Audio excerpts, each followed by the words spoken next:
Happy Tuesday morning, everybody. As y'all are coming in, tap the screen, put your locations in the comments. Give me your location in the comment. Tell me where you are checking in from. I'll shout a few people out, and then we will get started. The topic here today, Jimmy Kimmel is back. That's the topic here today. We're going to get into that in a moment. As y'all are coming in, shout yourselves out in the comments. Tell me your locations. I'll shout out a few people, and then we will get into the proceedings this morning.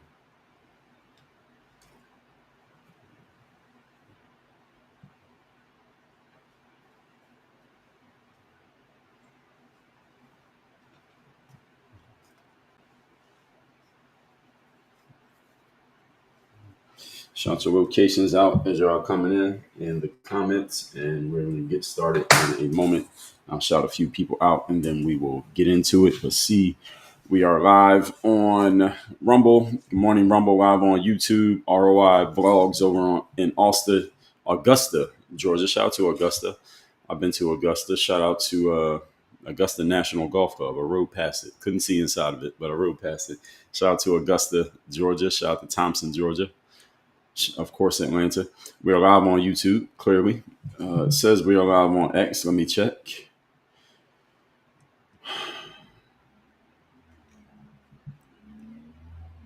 Yes, we are live on X. Good morning, X. We are live on LinkedIn. Good morning, LinkedIn. My name on all four of those platforms: LinkedIn, X, YouTube, Rumble, X, and LinkedIn is Dre all day. Live on Facebook / Work on Your Game University for Facebook users. Live on TikTok at Work on Your Game. Live on Instagram at Dre Baldwin. Let me see. We got a couple comments over here on IG. Strong, beautiful, courageous. Good morning. Virginia Beach, Cheryl. Shout out to Cheryl. Winnie Chick checking in from the DMV. Shout out to the DMV. Shout out to the location of the DMV. No shout out to the Department of Motor Vehicles, but shout out to the DMV, the location. We're cool with the DMV, but the other DMV, no shout out to them. But topic here today, again, Jimmy Kimmel is back. As y'all are coming in on TikTok, shout yourselves out in the comments. Like the live on TikTok. As y'all are coming in. Let's see. Casa D Travel with the first comment of the day. Congratulations, Charles Bell. Thanks for the follow early. Happiness now from ATL. Because I can said, please tell me you got something positive. LOL, I'm so tired. I always have something positive because I can. Everything I say is something positive, even if I got to give some tough love like I did for the Democrats yesterday. Sounded stupid, but it's still positive because I can. Yes, everything I put out is positive. Annie AFF from Kentucky. Shout out to you for the gifted badge. Nicole and Marie, thanks for the heart. Courtney, good morning. Carla, Indiana, good morning. Katie, good morning. Love and hugs all around. Katie, thank you. Vicky Veronique Bashan from Virginia. Because I came from Kansas. John from Jacksonville. Trucker J from San Antonio, Texas. Shout out to San Antonio. Trucker J made it home. Congrats. Debbie Bowen, 1954 from South Carolina. Damn, I lost my spot already. Ashley Mack from Fayetteville, Arkansas. Good morning. Carol Ann Collins, Newburgh, New York.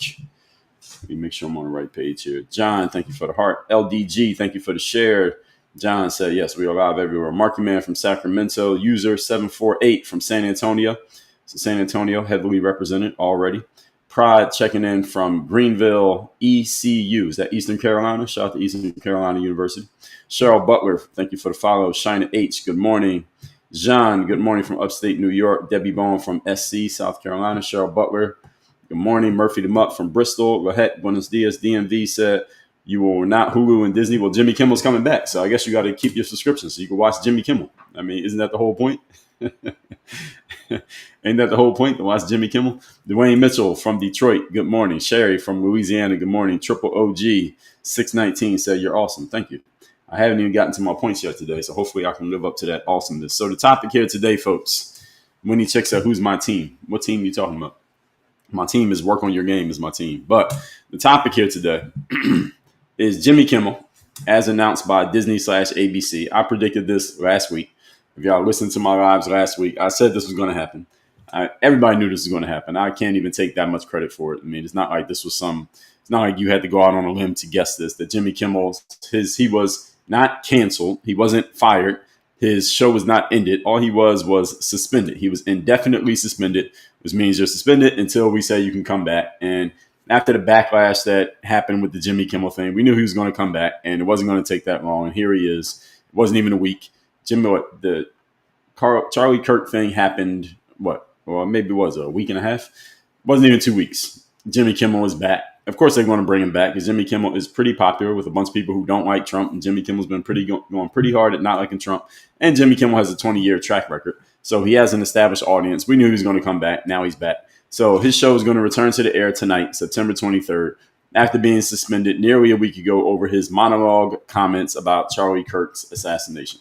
Now, Disney's statement was basically saying, paraphrasing, that the suspension was meant to avoid inflaming a tense situation at an emotional moment for the country, and that some of the comments were ill-timed and thus insensitive. That's their quote. Ill-timed and thus insensitive, which I agree. Jimmy Kimmel did what he's branded himself as doing, which is going against anything that's related to Trump. He decided to do that. He paid for it with a week-long suspension. I think it's going to make him more popular. Now he's going to have a bunch of people cheering for him just because cheering for Jimmy Kimmel represents going against Donald Trump and going against MAGA. That's what it's going to represent for this moment. Same thing is going to happen with the other guy who got canceled, Stephen Colbert. His show is actually canceled. As of next year, his contract isn't over yet, so he's going to have his farewell tour. And Jimmy Kimmel, he's not on a farewell tour. I think he's better than Stephen Colbert. I don't know how long he's going to last. But as I already said when I did the live talking about Jimmy Kimmel last week, the dude should just have his own platform. Forget about why you even need to be on ABC or one of these main platforms. He can get on his own platform and do his own thing if he's any good. Now, his ratings are dropping and his audience is not as big as other people's audiences, but he is popular with the people who like him. I don't know how much that's worth to ABC, but Jimmy Kimmel's not going to completely fall off the map. Even if he goes off TV, he's not going to completely fall off the map because he does have fans, even if some of you are not those fans. Now, they also said they had thoughtful conversations with Jimmy Kimmel in the days since. Probably told him, watch your mouth, watch what you're saying about these type of things, especially when we're talking about a dead body. It's one thing to bash the president. It's another thing to make jokes about a dead body or try to be funny about it. And he tried to be funny, and he went a little bit further than he should have went. That's my perspective on it. And ABC clearly sees it the same way, or at least they pretended to. Now, not everyone's going to see the show because Sinclair Broadcasting, which is a company that owns a bunch of ABC affiliate stations, in other words, the places that ABC gets to broadcast the show goes through this company, Sinclair. Sinclair announced that they are not going to be putting Jimmy Kimmel's show on the air. They're going to continue to preempt the show and not air Jimmy Kimmel unless Jimmy Kimmel apologizes directly to Charlie Kirk's family, i.e. to Erica Kirk, Charlie Kirk's widowed wife, unless he apologizes directly to Erica Kirk, and he has to make a donation to Turning Point USA. Now, Sinclair has connections to Turning Point USA, and some people may say, well, they're just trying to help out the people that they like and they're using Jimmy Kimmel, and they're holding this over Jimmy Kimmel's head in order to get them to do it. And I say, so what? Sinclair is a company. They're a business. They can do what they want to do. And if they say to Jimmy Kimmel, we're not airing your show unless you do these things, and if you don't do these things, we're not airing your show, well, Jimmy Kimmel got a choice to make. And that's what it is, and they have a right to do that. So before tonight's return was even announced, the suspension had already become a national flashpoint over cancel culture. That's what everybody's been talking about, and we're going to talk about it here today. Celebrities jumped in. Unions talked about it. Comedians had something to say. Civil liberty groups jumped in. They said it's setting a dangerous precedent for satire being punished by political pressure. And there is some truth to that, but there's also some untruth to that. So the debate has since shifted. This has become a conversation over free speech. I don't think there's really a shift. There's actually a combination of both. A political censorship thing. So is this a free speech or political censorship, or is it just business owners reacting to audience outrage? That's the backdrop for this whole conversation that we're going to have here today. So let me introduce myself first. For those of you who don't know me, and those of you who do, you might have forgot since yesterday. My name is Dre Baldwin. Many know me as Dre all day. I'm a former 9-year pro athlete, author of a couple of books, done four TED Talks. I run this company called Work on Your Game Incorporated. What we do here is we teach you how to command the room through presence, energy, execution, and discipline. We have systems for all of these things. We turn these things into weapons instead of these things that you have to look at as necessary evils, such as discipline. Everybody knows they need it, but a lot of people don't want to have it. We turn this into a positive thing and show you how to use it as an offensive weapon to help you achieve more of the success you want to achieve in your business and your life. If you happen to be in a sport in your professional career, you can learn more about that by going to the link in my profile, or you can always text me. My number is in my bio, or you may see it in the pinned comment, whichever app you are watching me on right now. We are live on 7 different applications right now, from TikTok to Instagram to LinkedIn, Facebook to X to YouTube to Rumble. The only one where the comment is not pinned is on TikTok, because they won't let me pin a comment. The system is set up that you can't do it. But over here on these other apps, there's one pinned comment that all of you can see the entire time that I'm talking. So y'all can see the number. Just text me at that number. Get my daily motivation text every day. Weekly motivation comes out every Monday, and you'll be in my text community, which is free to join. Now, let's start here. Is this a free speech issue, or is it a cancel culture issue, or is this just a business owner making a decision issue? I say yes. The answer is yes. It's all three. Is this a free speech issue? Technically, it is, because everybody has a right to free speech. Jimmy Kimmel has a right to say what he wants to say, even if what he says is poorly timed and insensitive. He does have a right to say it, even if you may disagree with it. He has a right to say what he said. He has a right to make a joke about how Donald Trump's responded to the death of Charlie Kirk, and how he has a right to make a joke about, or a comment, it wasn't really a joke, a comment about MAGA is trying to make the shooter seem like they weren't MAGA, but then he was saying there's one of their own. He was MAGA, but the shooter was not MAGA. So does the business have a right to say, you shouldn't have said that at a time when people are kind of, what's the word? Let's say highly engaged over what happened to Charlie Kirk, and you're going to jump in and make that comment, and you were wrong about it. See, it's one thing he said that he was right, and you're saying it and you're wrong, and you're trying to make it seem like you're kind of slam dunking on them when we're talking about somebody being dead. I can understand how somebody at one of those companies really did have an issue with that, as opposed to what a lot of people are framing it as, which is only the government had an issue. The Trump administration had an issue, and his appointees had an issue, and they decided to leverage their power as the government to force ABC to do something. Maybe that was the only reason it happened, but I can also understand that it's possible that somebody who actually works at one of these companies, one of the powers that be, one of the bosses, really did not like what Jimmy Kimmel said and said, hey, you're doing a little bit too much. I understand the bashing of Trump. That's what you want to do every night. Go ahead and do it. And just think about this. Jimmy Kimmel bashes Trump. He's been bashing Trump every night for 10 years. So why would all of a sudden they decide to get him over this thing? I think this was not just the government jumping up and saying something. I think it was an accumulation of him doing what he did all this time. And finally, somebody over at ABC said, okay, you're doing a little bit too much. We got to throw some cold water on you for a minute, Jimmy. and calm you down for a minute. Even if it was a 1-day suspension, would have been enough to get his attention just to say, listen, you're going a little bit too far on this thing. And they have a right to do that. And as I said, when I was talking about Jimmy Kimmel last week, if he has an issue with the bosses doing what they did to him, then Jimmy, take your show off ABC. You are the person. You are the platform. You are the influencer. Start your own platform. Build your own show. Put it on YouTube and Spotify, or get a deal with Netflix or whatever, and say whatever the hell you want to say. And they can't control it, because when you're on a nationally syndicated platform like ABC, this is broadcast TV, you cannot say just anything that you want to say. So yes, you do have free speech, but you have free speech with an asterisk.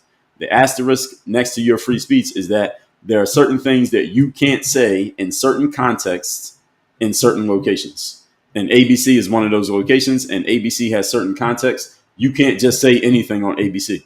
There are things that you can say on Netflix or Amazon or YouTube or Spotify that you cannot say on ABC, NBC, or CBS. And a lot of people don't understand that, but that's the reality. Jimmy Kimmel found out this reality this week, even if you may think what Jimmy Kimmel said was not that crazy. By the way, before I continue, moderators over there on TikTok, let the dissenters live. All right, don't kick out any dissenters. Let them dissent. Let them disagree.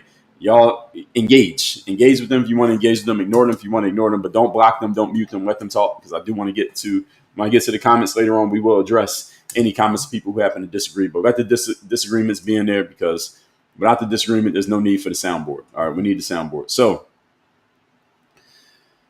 Jimmy Kimmel can't say whatever he wants to say, and there are certain things you can't say when you're on that platform. And I'm interested to hear, I'm sure it'll be all over social media tomorrow morning, what he says when he does his monologue coming back tonight. He's going to get welcomed as if he just came home from jail when he comes on his TV show tonight. And a bunch of people are going to tune into Jimmy Kimmel and listen to him and espouse whatever it is that he says, because Jimmy Kimmel has positioned himself as anti-MAGA and anti-Trump. So anything he says or does is under that frame of, I'm just going against whatever Trump is about, and that's where he wants to stand. And just as I said about the Democratic Party in general, I talked about this extensively yesterday, and I've been talking about it for months, is that, and Jimmy Kimmel has jumped into this group, along with Stephen Colbert, Howard Stern, and many others, is that when you turn your entire frame into simply reacting to what somebody else does, they are controlling the strings. And Jimmy Kimmel's put himself in what seems like a cool position right now, because he's going to get a nice welcome and a whole bunch of applause from the audience because of how he's positioned himself as anti-Trump. Then the suspension is only going to put more energy behind his name, at least temporarily, along with Stephen Colbert, because you're going against Donald Trump and you faced some type of pushback for going against Donald Trump. So he's going to get that. The problem is Donald Trump is not going to be president forever. And Jimmy Kimmel, I think, is significantly younger than Donald Trump. Let's find out how old Jimmy Kimmel is. Jimmy Kimmel, I'm assuming, is probably in his maybe mid-50s. He can't be that old. Let's see. I'm guessing Jimmy Kimmel's about 55, 57. So Jimmy Kimmel's 57 years old. Donald Trump's like 20 plus years older than Jimmy Kimmel. Donald Trump's old enough to be Jimmy Kimmel's father. And Jimmy Kimmel probably has several more years left in the game, but Donald Trump will be gone while Jimmy Kimmel's still in the game. So who is Jimmy Kimmel when Donald Trump's no longer around? What are you going to be about? And when you go and throw your hat into this ring, and he's not even talking about politics. It's one thing if you're Joy Reid or you're Rachel Maddow and you're trashing Trump every night because you're just reacting to Trump, but your whole business is talking about politics. Jimmy Kimmel's business is supposed to be, you're a funny guy who does interviews. That's what he's supposed to be. You tell a couple jokes, you stand up there and do 10 minutes of jokes. Then you have some celebrity guests on and you interview them. That's who you are. Now you have changed your entire frame to talking about Donald Trump. Now, when Donald Trump is gone in 2028, what is he going to do for that 10-minute monologue? Now, of course, when Donald Trump first leaves, he'll have a little bit of residue of being able to still trash Trump. But then Trump will be gone. Let's say that there's a Democratic president. What's he going to talk about? Let's say a Democrat wins. Let's say it's Gavin Newsom. What's he going to talk about? Let's say it's J.D. Vance. What's he going to talk about? That's why I think it's a bad idea for Jimmy. Overall, for his brand, he has labeled himself as this anti-Trump guy, and now he has to stand on that for the rest of his career. And how are you going to make your whole career about going against somebody that you're not a fan of, you don't like, but now that's connected to your name for the rest of your life? I just think it's a bad idea for Jimmy Kimmel, but that's what he wanted to do. He has a right to do it. Now, is this political censorship? Technically, no, but I understand why people are framing it that way. A lot of people on the left, and if you get on X, you'll see this. It was happening a lot in the days after Jimmy Kimmel got suspended. They're saying this is political censorship, and we're only one step away from full-fledged fascism, and Donald Trump's doing this and that and the third. Y'all know the usual talking points about what Donald Trump is doing terribly. And this is the exact same process that the guy in Germany used, and y'all know the talking points. All that happened in that situation, I talked about this last week. The head of the FCC made noise. He didn't actually do anything officially. He just made some noise that what Jimmy Kimmel had said, and that being allowed by ABC, was not a good idea. Good morning. How are you? I need a banana to cover the dog. Okay, you have one out there. There was one out there last night. Where? It was dark blue. But I need more than that. What do you need? A bandana to cover it. You had one. Didn't you have one out there last night? No. No? I saw one out there yesterday. Where? Out there next to your toys. What? Where? How did you sleep? Did you sleep okay? Yeah, I'm good. You just wake up? Yeah. Okay. How are you feeling? Good. Okay. Ask Mommy. She'll give you one. Okay. Okay. All right. See you later. Back to what I was saying. So the head of the FCC made some noise about they didn't like what Jimmy Kimmel did, and they threatened, they didn't actually officially do anything, threatened that there may be repercussions for ABC, Sinclair, whoever, if they don't do something about what Jimmy Kimmel had done after his comments about Charlie Kirk. And that's when ABC went and preemptively did something, even though they were not officially told by the government to do anything. So is this government censorship? Again, people could kind of take that story and say that is kind of government censorship, but it's technically not, because, again, you have nothing on paper. There's nothing you can prove. I'm not sure you can prove that in court, that that's government censorship. And they didn't censor Jimmy Kimmel. All they said is that there may be repercussions for what you said. That's not censorship. Censorship means blocking you from being able to say something, or doing something that puts you in, that basically takes away your right, or not your right, but your ability to say something. Let's see. Let's just look up the definition of censorship so we're all on the same page. So, hey, you're back. What happened? Oh. What happened? What are these? I got some new colors over there, but we can't play with those right now because I'm recording. What do you need? A lot of bandanas to cover my dog. Okay, how many do you need? 1, 2, 3, 4, 5. That's too many. How about 2? Can I give you 2? Okay, 1, then 2, then 3, then 4, then 5. I'll give you 3 since you have a new dog. Can I give you 3? Yeah. Okay. One moment, everybody. Come on.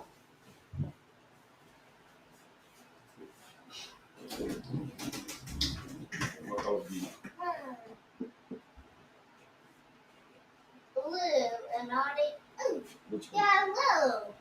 Yellow. This blue? Ooh, this yellow too. Okay. Wait, let me take that. Yellow. What else? Give me one more. This one. Okay. That's yellow and blue. Not that one? Yeah. Okay, take that one too. All right, close the door.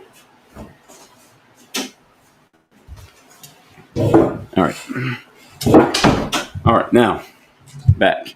Definition of censorship is, let me see, this is not what I'm looking for. The institute, system, or practice of censoring, so we got to look up censor. So censor means an official, no, not that one. Not that one, not that one. Not that one.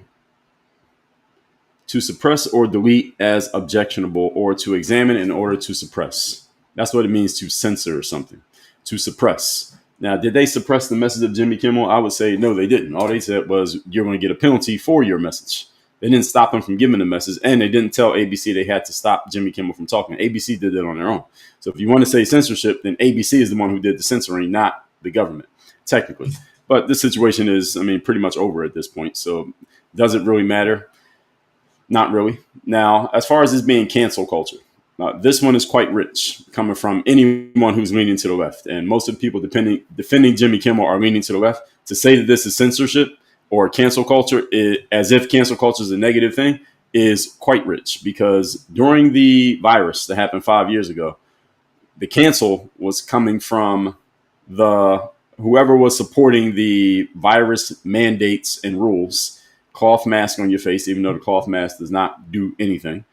6 feet apart, even though standing 6 feet apart does not stop breathed particles from traveling. They travel. They don't only travel in a 6 feet radius. Doesn't make any sense. Get the jab and you won't get the virus. We heard all these things for years during the time of that virus. So it's kind of ridiculous for people to be coming out. Daddy, can yes. I have one No more. No more. Only those that you have. And for people to be coming out and saying that this is some type of cancel culture, because all of a sudden, now one person got suspended for a week is kind of crazy. How many people got their social media platforms demonetized, blocked, deleted, what's the other word? Suppressed. Overall, you want to talk about censorship because they had something to say about what was coming out of the CDC and the government, which was, for the most part, that was the Biden-Harris administration, because Trump was out right after the virus began. About 6 months later, Trump was no longer the president. And people want to talk about cancel culture. How many people have not been allowed to speak on a college campus because of their political beliefs? Not even not allowed, but they were scheduled to speak on the campus, but some threats got phoned in, or people were protesting, or people were threatening, hey, we're going to do this and this and this if you allow this person to speak. How many people on the left have not been allowed to do their speech at a campus because of something like that? The answer is zero, none. How many people on the right have had that happen? A whole bunch. So we're going to talk about cancel culture. There's some canceling right there. How many people have lost their jobs or had to sit and accept something they didn't want to accept because a boy decided that they were a girl, or a girl decided they were a boy, and someone had to be called by their preferred pronouns? That ain't coming from the right. That's coming from the left. So if you want to talk about cancel culture and get high and mighty and get on a moral high horse about cancel culture, then all the arrows need to be pointing towards the political left, not towards the political right. So for people on the political left to somehow get righteous about cancel culture all of a sudden, just because of Jimmy Kimmel, is ridiculous. But this is the craziness of humanity. Craziness of humanity that people will do this now, and social media just allows people a chance to amplify this message. But that's kind of ridiculous. Now, Jimmy Kimmel's suspension shows that cancel culture can hit both sides. This is one argument that some people say. I say this is bullshit. Cancel culture can technically hit both sides, but when 99% of the hits are coming from one side to the other side, we can't say that's both sides. Technically, you can, but in context, that's nonsense. No, the context of cancel culture is the majority of cancellation, whatever you want to call cancel culture, however you want to define it, 99% of it is somehow, some way, powers that be on the left are canceling voices and people on the right. That's not even debatable. Jimmy Kimmel is one of how many on the left who have been canceled in some way, shape, or form. Howard Stern's show got canceled by his bosses. Stephen Colbert's show got canceled, again, by his bosses. If this one you want to put on Jimmy Kimmel, you want to put this on the government? Okay, that's one. Now, what about the other 99 rather, that were from the left, canceling anybody on the right who happened to have the wrong idea about LGBTQ, about George Floyd's situation, trying to speak at a college campus, says something about the virus that didn't go along with it, accepted talking points. We can't say that this is both sides. That's not a both sides thing. This is not a both sides thing. Jimmy Kimmel has mocked conservatives and celebrated the deplatforming of others. AOC celebrated the deplatforming of Tucker Carlson, and they literally used the word deplatforming as if this needs to happen. We need to deplatform anyone who's coming out with the wrong information. I showed y'all the document. Let me pull it up again. Some of you may not have been around when I pulled up this document. And it was, here it is. It's a document that's called the Disinformation Dozen. Were y'all around when I showed y'all this? This is about a month or two ago I was talking about this. It's called Disinformation Dozen. I got this saved. Disinformation Dozen is a document. It says, here's the literal title of the document. The subtitle. Why platforms must act on 12 leading online anti-jabbers. This is the name of the document. This document was created by a think tank that is supported by the government. This happened under the Biden administration. The organization is called the Center for Countering Digital Hate. They literally called it digital hate. And they literally pointed out 12 people.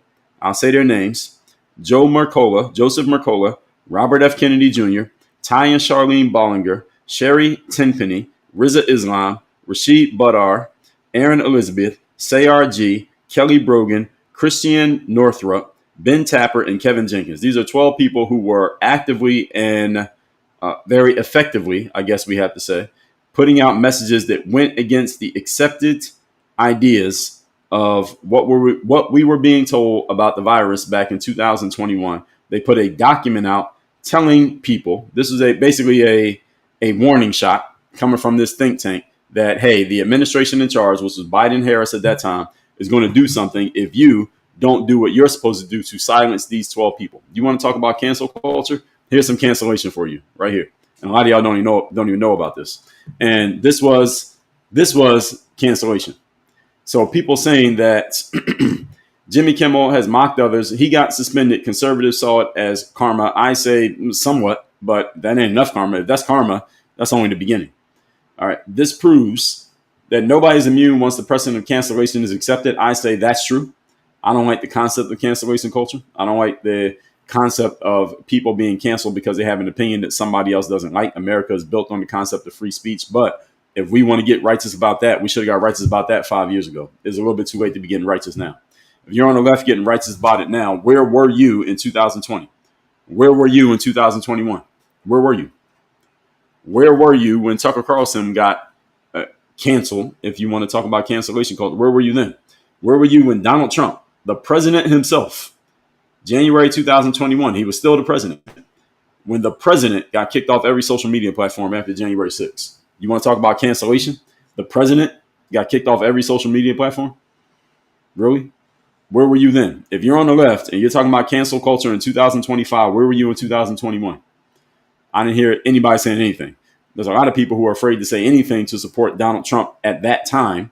His name was like radioactive, and he was literally canceled on all these social media platforms.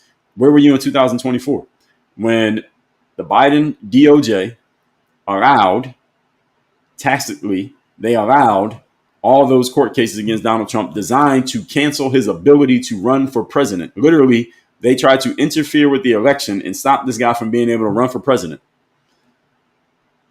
And you want to talk about cancel culture now over Jimmy fucking Kimmel? That's ridiculous. That's just a ridiculous thing to say. Now, some argue that Kimmel's suspension is different from Trump's because he is a comedian, not a politician, and comedy needs room to offend. I say comedy does need room to offend. However,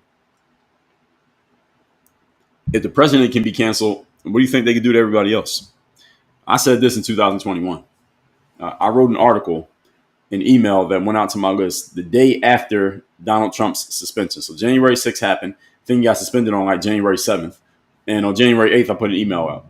And I said, if the government, or not even, that wasn't the government, excuse me, the social media platforms, all in collusion, can decide that they are going to cancel the president and kick the president off of a platform, and they're all going to use the same talking points as to why they kicked the president off of the platform, what the hell do you think they could do to you?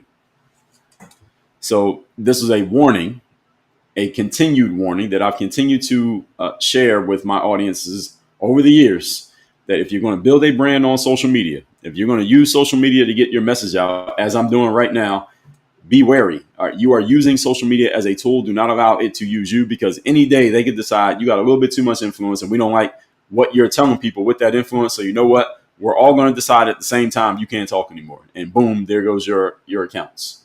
There goes your reach that fast. Y'all saw it happen to Donald Trump. Y'all saw it happen to a few others, and it could happen to other people. Now, you want to talk about canceling. Okay, there's some canceling right there. People say, well, they're a private company. A private business can do whatever they want. Or so is ABC. I mean, ABC is technically owned by Disney, but they're a company. They do what they want. They're not owned by the government. They're publicly traded, but they still can do what they want to do. They have shareholders and they have a board of directors. Are you on a board of directors? No? Okay, then you don't really get to make the decisions. You can buy and sell your stock, but do you really get to make decisions? No. Sinclair, they could do what they want. They're a private company, right? This is the whole thing during the virus times when a lot of people were getting canceled, shut down, fired for not doing what they were told to do. And people's response was a lot of people who lean left were saying, well, private businesses do whatever they want to do. Okay. Now private businesses are doing what they want to do. Now is a problem. Now you got a problem with private businesses do what they want to do. Interesting. Now, comedy does need room to offend. Again, I told you, I defended Dave Chappelle when he was trashing the LGBTQ for like 70% of one of his comedy specials. All he did was trash LGBTQ and make jokes about it. And it was funny to me, but I understand a lot of people in LGBTQ didn't like it. I say, so now that's what comedy is. You don't have to like it. And the issue with Jimmy Kimmel, the thing that he said the other day, he wasn't making a joke.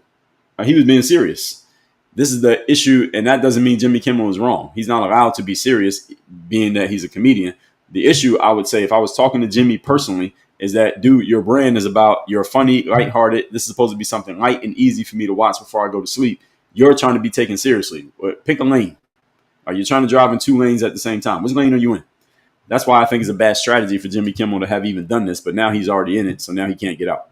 Now, defenders say that late night satire should not be judged by the same standard as political leaders inciting real world events. And Donald Trump did not incite anything in January 6th. That they tried to charge him with that. Y'all remember? I think everybody remembers that. Now, he didn't incite anything. He gave a speech. He said, peacefully and patriotically march to the Capitol. Everybody's allowed to march. By the way, speaking of marching, you'll notice that there were no riots over Charlie Kirk. It just came to my mind this morning. I was listening to Erica Kirk's speech from the event that they had 2 days ago. There were no riots. Notice there were no Charlie Kirk riots. There were George Floyd riots. Why did people riot over George Floyd? Nobody gave a damn who George Floyd was till he was dead. But then people went and rioted and burned down. Black people burned down our own communities over George Floyd. There were no riots over Charlie Kirk. And Charlie Kirk was actually doing something positive and making an impact for people. No riots. I just want to throw that out. Just throw that out there just to make sure everybody notices that. Now, Donald Trump's social media bans after January 6th was the most famous example of cancellation in America. Everybody knows about it. I just told you. Now, supporters said it was necessary for safety. I say bullshit. No, it wasn't. He wasn't threatening safety because January 6th had already happened. He got suspended after January 6th. He got suspended after the events at the Capitol occurred. By the way, 1,500 people were charged with something for their behavior at the Capitol on January 6, 2021. 1,500 people. I'm saying that to help you all understand. You can't overthrow the United States government, a government that governs 330 million people with 1,500 people with no weapons. You can't do it. So to say that he incited something on January 6th is a ridiculous concept. But a lot of people throw that around because they're emotionally engaged in bashing Donald Trump. So it was not necessary for safety. And stopping somebody from posting on social media does not make anything more or less safe. It will also prove that big tech can silence a sitting president, showing the raw power of platforms over free speech. And again, they blocked Donald Trump from freely speaking on social media after January 6th. And a bunch of people were okay with that, saying that he was making things unsafe for people. How was Donald Trump posting on Twitter? At the time, it was still Twitter. How's that making things unsafe for you? Donald Trump can't post on YouTube or Facebook. How is that making things unsafe for you? How is your safety threatened? Do you work in the Capitol building? Most of you, the answer is no. So what was making you personally, living in Wisconsin or Arizona, how was that making you unsafe in January 2021? And nobody can even answer the question. But that one was okay. Oh, that was justified because it was Donald Trump. Yes. But now it is Jimmy Kimmel. Now it's not okay. Okay. Now, critics say that equating Trump's ban with other cancellations is unfair because his words directly influence violence. I, again, already addressed this. No, it didn't. His words did not directly influence violence. Again, he said peacefully and patriotically. A man that makes a speech is not responsible for how people decide to respond to that speech, especially if what he said was the opposite of what they did. Now, you decide to take my words and go do something that I didn't tell you to do. You're responsible for what you did. And people had to face their charges for that. Now, did a bunch of them get overcharged? Of course they did. Why? Because they were connected to Donald Trump. But did some of them trespass on the building? They deserve misdemeanors for what they did? Yes. Felonies? Absolutely not. Go to court without due process and not be able to talk to a lawyer? Absolutely not. But did some of them do something that they shouldn't have done? Did they cross barriers? Did they say, don't cross this barrier, and they crossed it anyway? Yes. Misdemeanors, not felonies. Not 4 years in jail. And did they all deserve to get pardoned? Yes, they did. And did Donald Trump pardon them? Yes, he did. Should he have done that? Yes, he should have. Why? Because they overdid it. They overdid it because it was about Donald Trump. This is the issue. All this stuff that we're talking about here is that people are okay with going overboard on the cancellations, on the way that the incendiary commentary and bashing the legacy of a person who's already passed away. As long as that person's connected to Donald Trump, it's all good. But as soon as the same thing happens going the opposite direction, even on a minor level, such as this Jimmy Kimmel thing where he got suspended from his show for a week, all of a sudden it's bloody murder. And you can notice just the hypocrisy going on in this situation. Now, all of life is there's hypocrisy happening in life. People are hypocrites all of life. This is just human nature. But if you look at you line these situations up next to each other and tell me that these are equal or some kind of both sides thing, this is not a both sides thing at all. It's not even close to a both sides thing. So people are saying that there's a line that has to be drawn somewhere when speech spills over into action. I say, oh, really? Okay.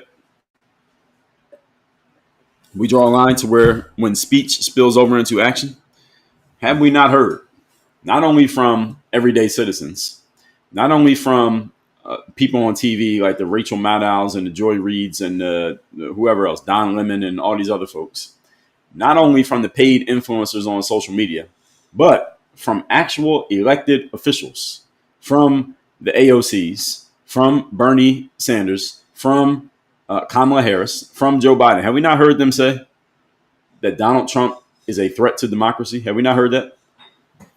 Have we not heard that Donald Trump and MAGA supporters are an existential threat to United States and our freedom and our government and democracy as it stands? He's the biggest existential threat. MAGA supporters are the biggest existential threat to America.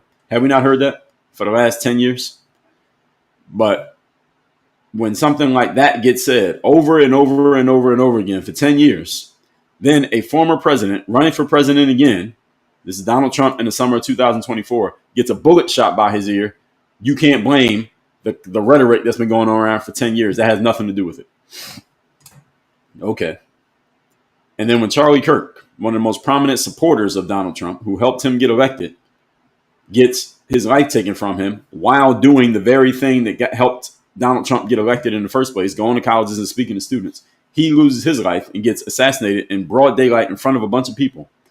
You can't blame the rhetoric that's coming from the left for that happening.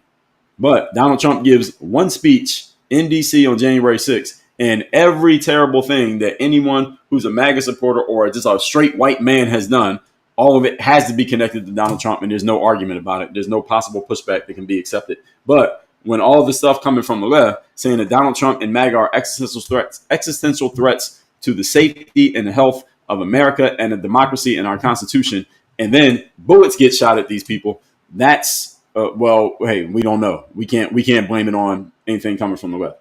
These people have bullets shot at them. What happened to Jimmy Kimmel? He didn't get to go on TV for a week. Really? This is the equivalence that you're trying to build. Somebody has to explain this one to me. I'm not catching this one. I will give credit where credit is due when somebody can make a solid argument, even if I disagree with it. This is not even a solid argument. That there's a line drawn between speech spilling over into action. When these guys, again, Charlie Kirk just got shot 2 weeks ago. This guy got his life taken from him 2 weeks ago by a person who clearly didn't like what Charlie Kirk had to say. Now, does that mean that someone on TV or CNN or MSNBC is responsible for the shooter shooting? No. But if we are accepting that what somebody says one time or over and over and over again can lead to action, if that's the game that we're playing, then both sides need to be held accountable at an equal level. I don't see that happening. Because if you say that words are violence, then you're also saying that violence is justified in stopping words. This is why Donald Trump got a bullet shot at his head in Butler, PA last year. This is the reason why Charlie Kirk got shot in the neck 2 weeks ago. Because people have come to accept this false idea that words are violence. Words are not violence. Violence is violence. Violence means physical activity designed to hurt another person. It's designed and intended to harm. That's what violence means. Words are not violence. Speaking of Dave Chappelle, the special that he did where he was bashing the LGBTQ, or not bashing them, but making fun of them, was called Sticks and Stones. Literally, all of you know the saying. Sticks and stones will break my bones. Words will never hurt me. So how all of a sudden did we get to this point that our society is so soft that words are violence? Therefore, if someone's saying words that you don't like, that justifies you using violence to take them out to stop them from using their words. No. What do we tell? My mother used to run a daycare when I was young. And whenever the kids would fight or a kid would hit another kid, she would say to the kid, use your words. If you don't like the words somebody else is saying, then you combat their words with your words, and then it becomes an open marketplace battle of ideas. The open marketplace of ideas these days is social media. So if you don't like somebody's ideas, you get on social media, you share your ideas, you combat their ideas, and we see who wins. And now these days you have debates. Now people want to debate. Are they really debating? Not really. Really, they're just arguing. But if people want to hear it, then okay, let's do it. But this whole equating of words to violence and therefore violence to words is a nonsense concept. And there's a book out there called The Coddling of the American Mind. Has any of you read that book? Put a yes or a no in the comments. Any of you ever read or heard of that book? It's called The Coddling of the American Mind. And I did read the book, but I forget. Is Jonathan Haidt is one of the authors, and the other author is named, there's two of them. Let me find the book so I can tell you about it. The Coddling of the American Mind.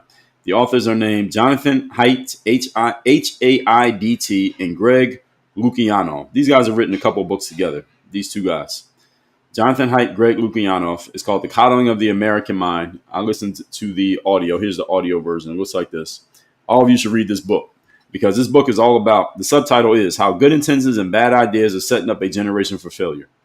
And the good intention is, we don't want people saying things that are hurtful. So the bad idea is we need to silence and cancel them so that they can't talk at all. No, that's not what you do when you hear somebody saying something that you don't like. What you do is you combat them for what they're saying with what you say, and you beat them ideas versus ideas, not violence versus ideas.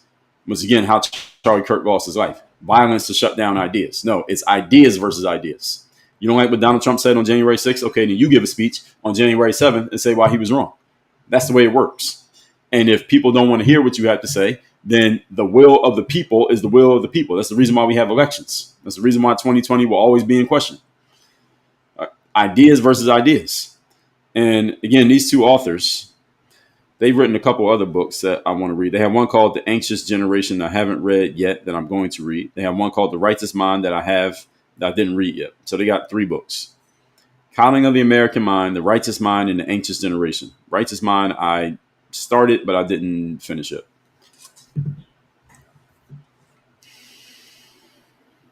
This line, speech spilling over into action, is a blurry line that I don't like. I don't even like the fact that people are trying to say that there is a line of speech spilling over into action. Because what do you do with that? What do you do? So this person is saying this, this, and this. And after you say this thing 3 times, that means that you might take action. So what does it mean? We get to preemptively arrest you. We get to take your weapons away because you have some, because you said this and this. So now we take the weapons away. What do you do? If we're playing this game, eventually we're going to get to the point of having a police state where if you say certain things, you're not allowed to talk anymore, or you can't own a firearm, or you can't go to work, or you can't drive a car anymore, or you get banned off social media because you said the wrong thing, or you just get arrested. Like in the UK or in Germany, you can't even say certain things on social media. They're coming and arresting you because you said the wrong thing. We can't have that in America. America is built on the First Amendment of free speech. And again, this is not even a conversation we should be having in 2025. We should be having this conversation in fucking 2020.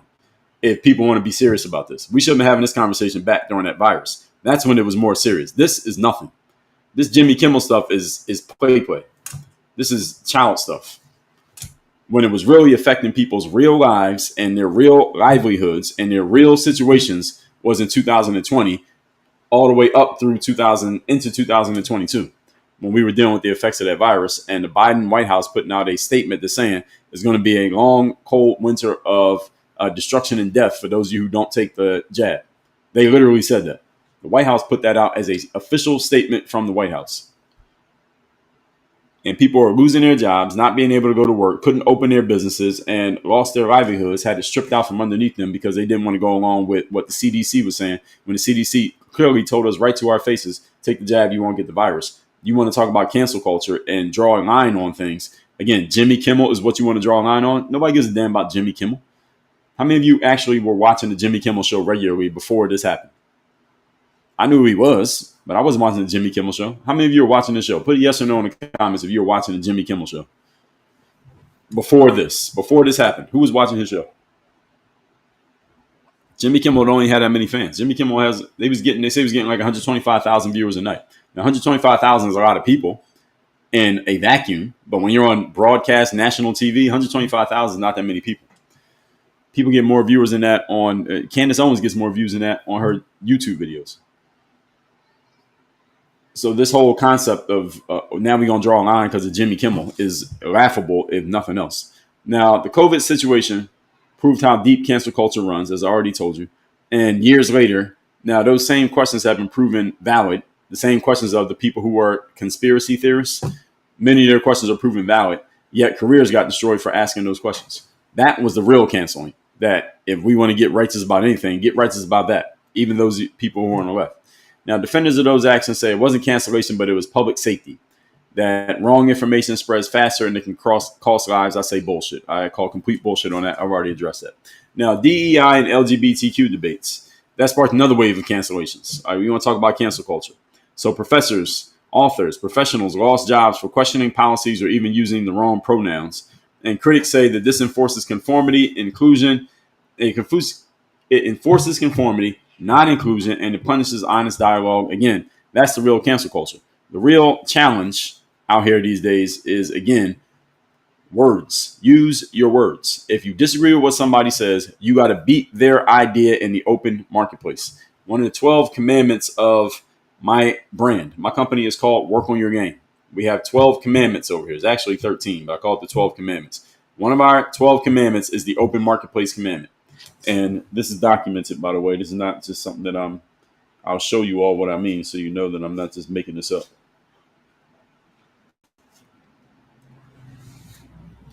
12 work on your game commandments, as you can see right there. So I'm not just making this up. This is documented. We got it written down. And if you say you're about something, you better have it documented. Documented. 12 work on your game commandments. Everybody sees this? All right. Commandment number, I think it's number 7. Yes. Commandment number 7. Marketplace results. It says it right there. Commandment number 7, marketplace results. What does that mean? That means that if you think your idea is good, or you think your product or service is good, or you think you are good, you got to go into the open marketplace and you got to prove it. You got to prove it in the open marketplace. I remind you all where I come from. My background is as a professional athlete. In the professional sports world, you can talk all you want about how good you are, but eventually you got to get on the court or the field or the track or in the pool and you got to prove it.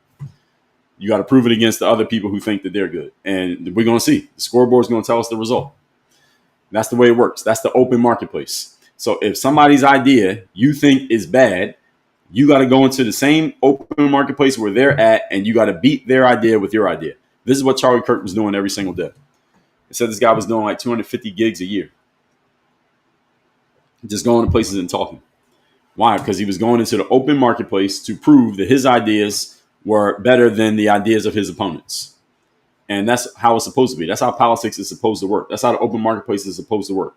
The open marketplace of ideas. Not let's silence this person and block them from speaking because we don't like what they have to say.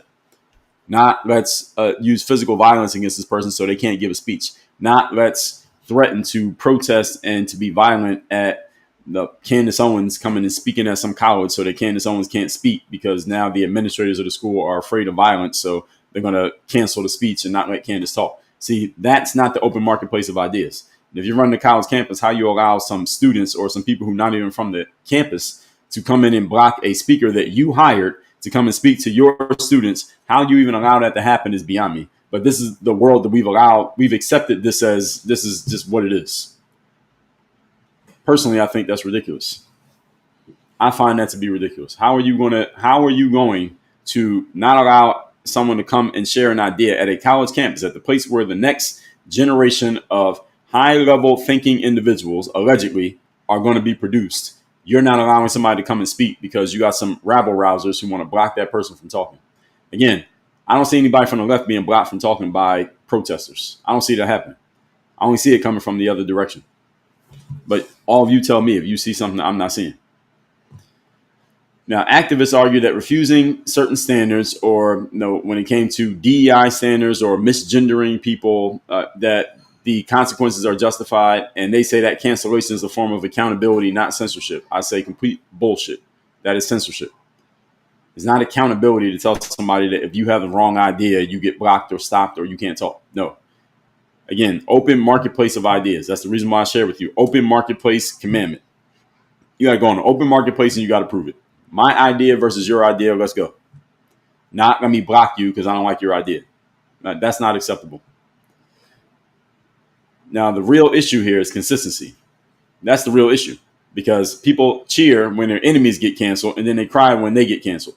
Again, people on the left cheered all the cancellations happening for people on the right and blocking people on the right, and they try to justify it with their nonsense like, well, this person is spewing hate, so it's not that bad that this person got shot, or it's not that bad that this person can't speak at the campus, or it's not that bad that this person got deplatformed and demonetized, and it's not that bad because they were spewing hate. But when Jimmy Kimmel gets quote unquote canceled for a week over something that he said that wasn't even that crazy, it was kind of generally kind of mild, now all of a sudden it's bloody murder.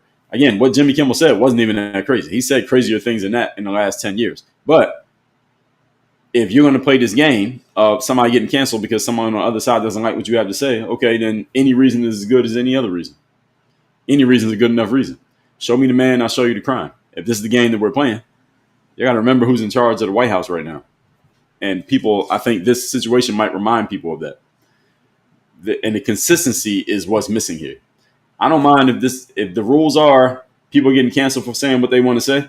Okay, then everybody got to get canceled. It's not just, we're canceling the people we like and not canceling the people that we don't like. Everybody who says something that is not like gets canceled. It's everybody. It's not pick and choose. So it's not we're going to pick and choose who to cancel.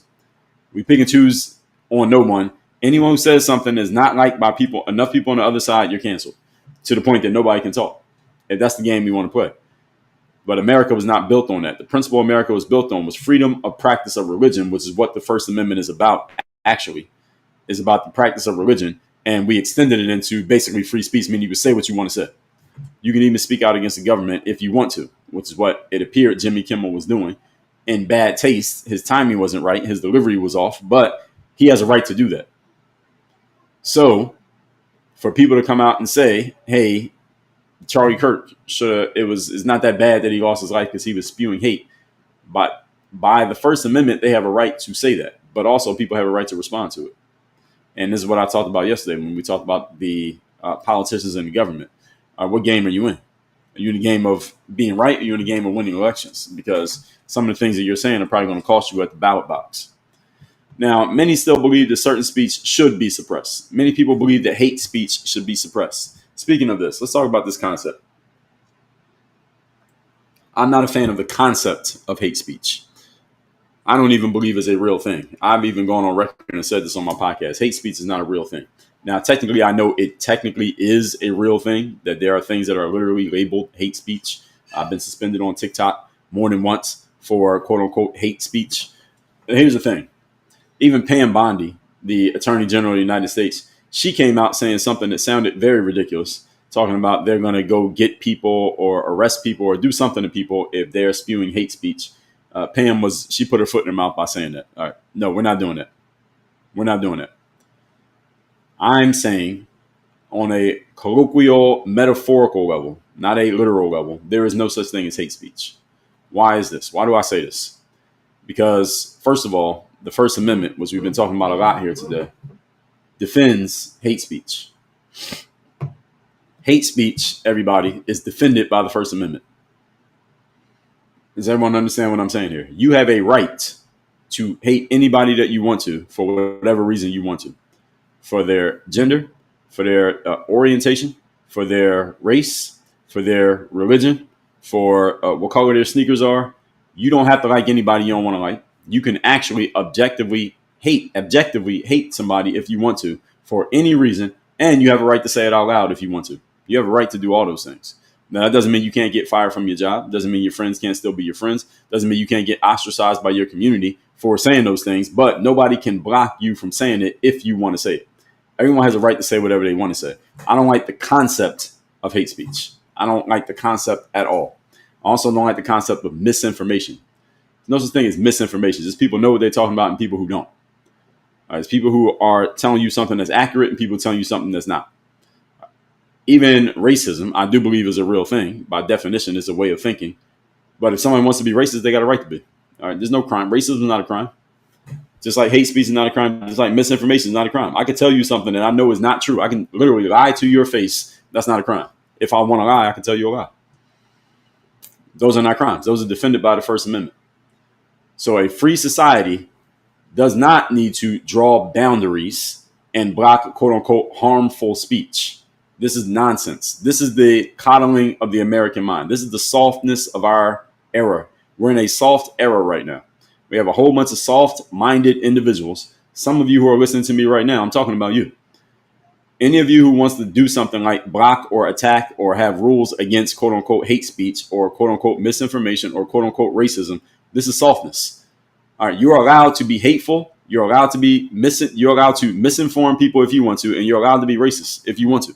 You can be misogynistic, you can be homophobic, you can be transphobic, you can be any of those things if you want to. Why? Because the First Amendment defends your right to say what you want to say and think it, let alone think it. I have a right to that. That's the basis of what America was built on. Is people want the right to think and speak how they wanted to, and not be persecuted for it. So Pam Bondi completely wrong, talking about they're going to do some things with hate speech, et cetera, et cetera. Now, the real reason they're doing that has nothing to do with Charlie Kirk. We know the real reason they're doing it has to do with AIPAC and the country that's coming from. That's really why they're doing it. That's a whole different story that we're not going to get into today. But this whole idea of someone not being able to handle hearing anything that goes against the grain of what they want to believe when it comes to race, information, or acceptance I completely reject it on every level. And no, there must not be any boundaries around what people can and cannot say. As soon as you start doing that, now you are censoring people. Now you're policing speech. And then it's going to go even further into policing thought, telling people what they're allowed to think and let alone what they're allowed to say. And this whole concept of harmful rhetoric. There's no such thing as harmful rhetoric. That's not a thing. Rhetoric is just rhetoric. Now, whether you consider it to be harmful or hateful or positive or joyful or good or bad is all based on your decision of how you want to perceive it. But there's no such thing as harmful rhetoric. Now, I say that guy's an idiot right there. That's not harmful rhetoric. It's just my opinion. And I got a right to my opinion. And the First Amendment defends my right to share my opinion. And if you say that guy over there is an idiot, you saying it about me, we both got a right to that. And if we both disagree, then we can come into the open marketplace and we can argue my idea versus your idea, or we could choose not to. But we both have a right to say what we want to say.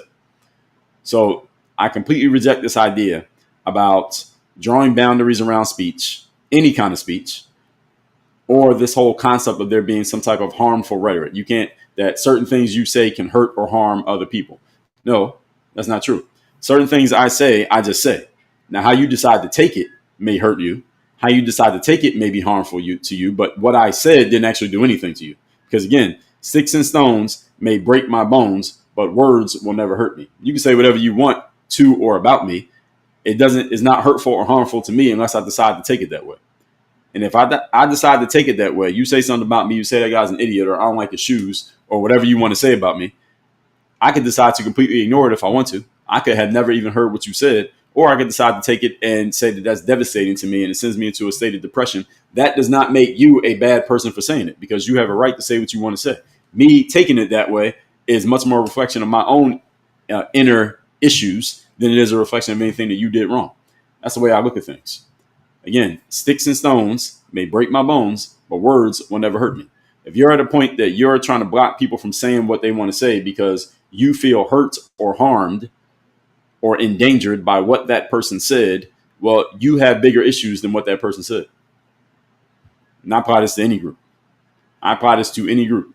So all the people, this is especially important for in the wake of what happened with Charlie Kirk, because what a lot of people are trying to say about Charlie Kirk, their way of kind of same-siding what happened to him losing his life was, well, a lot of things that Charlie Kirk said were, I heard Jasmine Crockett that sounded stupid as usual, saying, well, the things that Charlie Kirk was saying were hurtful and harmful to people who look like me. They were hurtful and harmful to black people. Now, Charlie Kirk wasn't really talking about black people that much.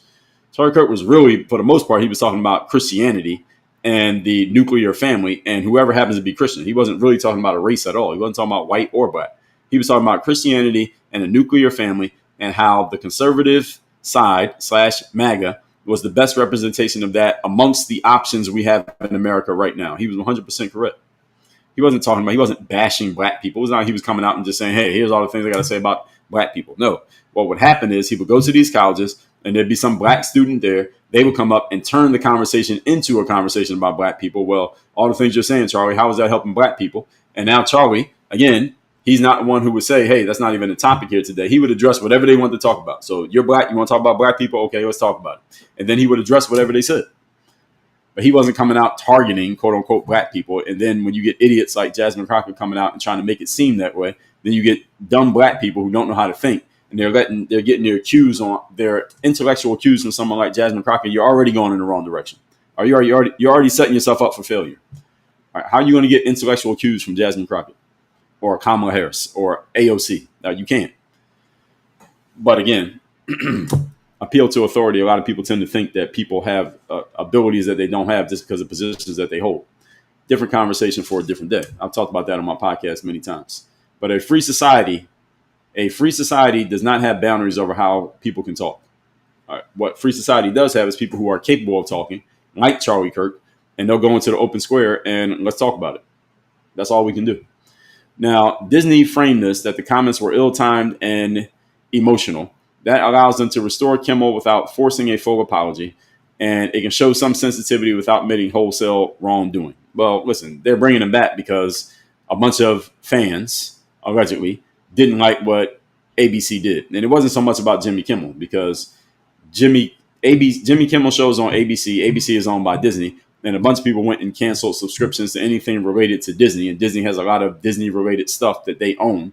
So Disney was taking the hit for what ABC did, and Disney has something to do with what ABC did. And Disney made the call and said, okay, bring him back because we're taking too much of a hit here. And obviously these people are serious. Bring him back so we can get some of our customers back and we can stop bleeding customers because they were bleeding customers for several days. This is a straight up business decision. This is not a morality play. This is not a Jimmy Kimmel learned his lesson play. This was a business decision. All right, looks like we're losing money and looks like people are serious about this and not just talking. They seriously are canceling their subscriptions. Bring them back so we can stop losing customers. Fair game. That's what happens in business. You're losing a lot of customers. You stop doing the thing that you were doing and you go back to doing another thing. We saw this with Cracker Barrel about a month ago. You remember Cracker Barrel? They were going to change their logo and take away that man that was in the logo, and they're going to redesign the stores. They got so much negative backlash after their CEO went on TV saying that, oh, well, people are liking it and only a few people are talking bad about it, to where they couldn't ignore it anymore. And they said, okay, actually, people don't like it. And people are talking bad about it. You know what? We're going to bring the old logo back. We're going to bring the man back. The stores that we started to redesign, we'll keep those. But the ones that we didn't redesign yet, we're not going to redesign. And we're going to basically go back to doing the same stuff we were doing before, even though Cracker Barrel is still losing money for the last 5 years. See, that problem they haven't solved. But the way they tried to go about solving the problem was the wrong approach. Obviously, they got a ton of public blowback. Now they back to the drawing board and figuring out, well, what do we do? Because we're still losing money. People got to understand Cracker Barrel is still losing money. Even it wasn't the redesign or the logo that needed to change. There's some other things that needed to change, probably internal things that most of us don't know about. But the whole point is it was a business decision to say, okay, we're going to halt the redesign that we thought we were going to get away with. They didn't get away with it. So this kind of middle grounding is often used to de-escalate controversy without conceding the platform, which is exactly what ABC is doing. Again, fair game. This is just business. Now, critics argue that calling this ill-timed and insensitive is a weak excuse. It's almost like saying, hey, you offended people, and that the deeper issue is some type of political bias, not just timing. Well, newsflash, everybody. Every broadcast network has political bias. And you know what their political bias is? Is whatever the person in the White House says it is. That's how it works. In case any of you didn't know. You remember during Donald Trump's latest inauguration. At that inauguration, there was Jeff Bezos was there, Amazon guy, also owner of the Washington Post. Mark Zuckerberg was there. He's the Facebook guy. And there was one other person there it was one other business person there. I think it was the head of Google. Was the head of Google at the inauguration? I know Elon was there, but I'm not talking about Elon. Who was the other major big platform owner or person who runs it was there? Was it the head of Google? I think it was the guy from Google. I know Zuckerberg was there, and I know Jeff Bezos was there. And here's the thing. a lot of people saw that and said, "Oh, well, Jeff Bezos is a Trump supporter, and Mark Zuckerberg is a Trump supporter, so those platforms are all about them." And it was the head of Google. Yeah, that's what I thought. It's a guy from Google. I don't even know what his name was, but that guy from Google was there as well. You know the reason they were there? Because Trump won. They were there because Trump won. I'm saying that to say this: had Kamala Harris won, and that been the Kamala Harris inauguration, guess what? Jeff Bezos would have been there. Mark Zuckerberg would have been there. The head of Google would have been there, and a bunch of other platforms would have been there too. They would have been there had Kamala Harris won that election. They are not on any political side. They're on the side of whatever puts us in the best position to keep doing our business and to make money. Mark Zuckerberg was on Joe Rogan, and he talked about this, that the Biden-Harris administration was going hard and looking hard at his company, and they were looking at bringing some sanctions or some charges or some investigations that might have basically torpedoed Facebook as a business as we currently know it. And Mark Zuckerberg knew, he saw the writing on the wall, what they were trying to do over there at Facebook. And what the Biden and Harris administration was trying to do. And he knew he was going to have to capitulate to them had they won. Since they didn't win, now he can get in bed with Trump and do what Trump wants him to do. But had Harris won, he would have did what Harris wanted him to do in order to keep his business. Why? Because he's in business. His business is keeping his business. His business is not Democrat, Republican. I mean, if we want to talk about that, please remember, during the virus, Facebook, you want to talk about cancel culture? You want to talk about suppression? And if you know anything about what Facebook was doing to people during the virus, if you said something that went against CDC, that went against anything anti-jab, you know what Facebook was doing in 2020 and 2021? Are you joking? All right, Mark Zuckerberg is not a Democrat, nor is he a Republican. He is a capitalist. And when you have a company that big, you got to stay. You don't want to be in the crosshairs of the government. All right, that's what Mark Zuckerberg was doing. Jeff Bezos, pretty much the same thing when it comes to Amazon. Google, pretty much the same thing. You know what Google was doing during the time of the virus? Do y'all know what Google was doing? They were suppressing anything that came out that went against the grain of the accepted narratives around the virus. Google owns YouTube, by the way. YouTube is the second most trafficked website in the world after Google. You put a video on YouTube in 2021 that said, "Don't take the jab, here's why." That video could not get monetized. It might get suppressed. It's probably not going to get shown to all your subscribers. The video might get banned, and you might get your entire channel demonetized to where you can't make money from ads anymore. YouTube did that in 2021. So the head of Google being at the Trump inauguration does not make him a Republican. It doesn't make him MAGA. It just means he's playing the game. The game is, we don't want to be in the crosshairs of the government, so whoever's in charge, we gotta show up and kiss the ring. Again, had it been Kamala Harris, they would have been kissing that ring. That's the way it works. So did ABC just play a little business political game here? Yes, that's exactly what they did. Now, the pushback from Sinclair, this is the other platform that said we're not going to put Jimmy Kimmel back on TV. Sinclair is in bed with TPUSA. That's Charlie Kirk's platform. They said you got to do something to support TPUSA or we're not bringing you back. And they got a right to that. Why? Because they're a private company. They do what they want to do. Again, you can't play the private businesses do what they want to do thing when it's something that you want them to do and then get mad about it when it's something that you don't want them to do. If you want to play this game, this is the game. So they're demanding an apology from Jimmy Kimmel and they're demanding a donation. So it's showing that they have some leverage over what gets aired when it comes to a national show. How many of you think Jimmy Kimmel's going to apologize and make a donation to TPUSA? How many think he won't? Give me a yes or no in the comments, because this is what Sinclair is claiming. I think they have control over about 38 different places that Jimmy Kimmel's show gets broadcast. They said you got to give a donation and you got to make a public apology to the family to get your show aired through us. How many of you think he will or you think he won't? Give me a yes or a no. James said if he gives a shit about Sinclair, he will. Well, that's the question. The question is, do you think he will? Do you think he does? I would say he probably won't at first, but I think he might. I think he could in the long run. Maybe not immediately, but I think in the long run he might. Why? Because Jimmy Kimmel needs to be in as many households as possible because this is his only platform. He has to get into as many households as possible. So if he's not in those households and Sinclair is blocking him from doing that, then that's hurting his reach. And if his reach is getting hurt, that means his ratings get hurt. His ratings get hurt. That's less advertising dollars.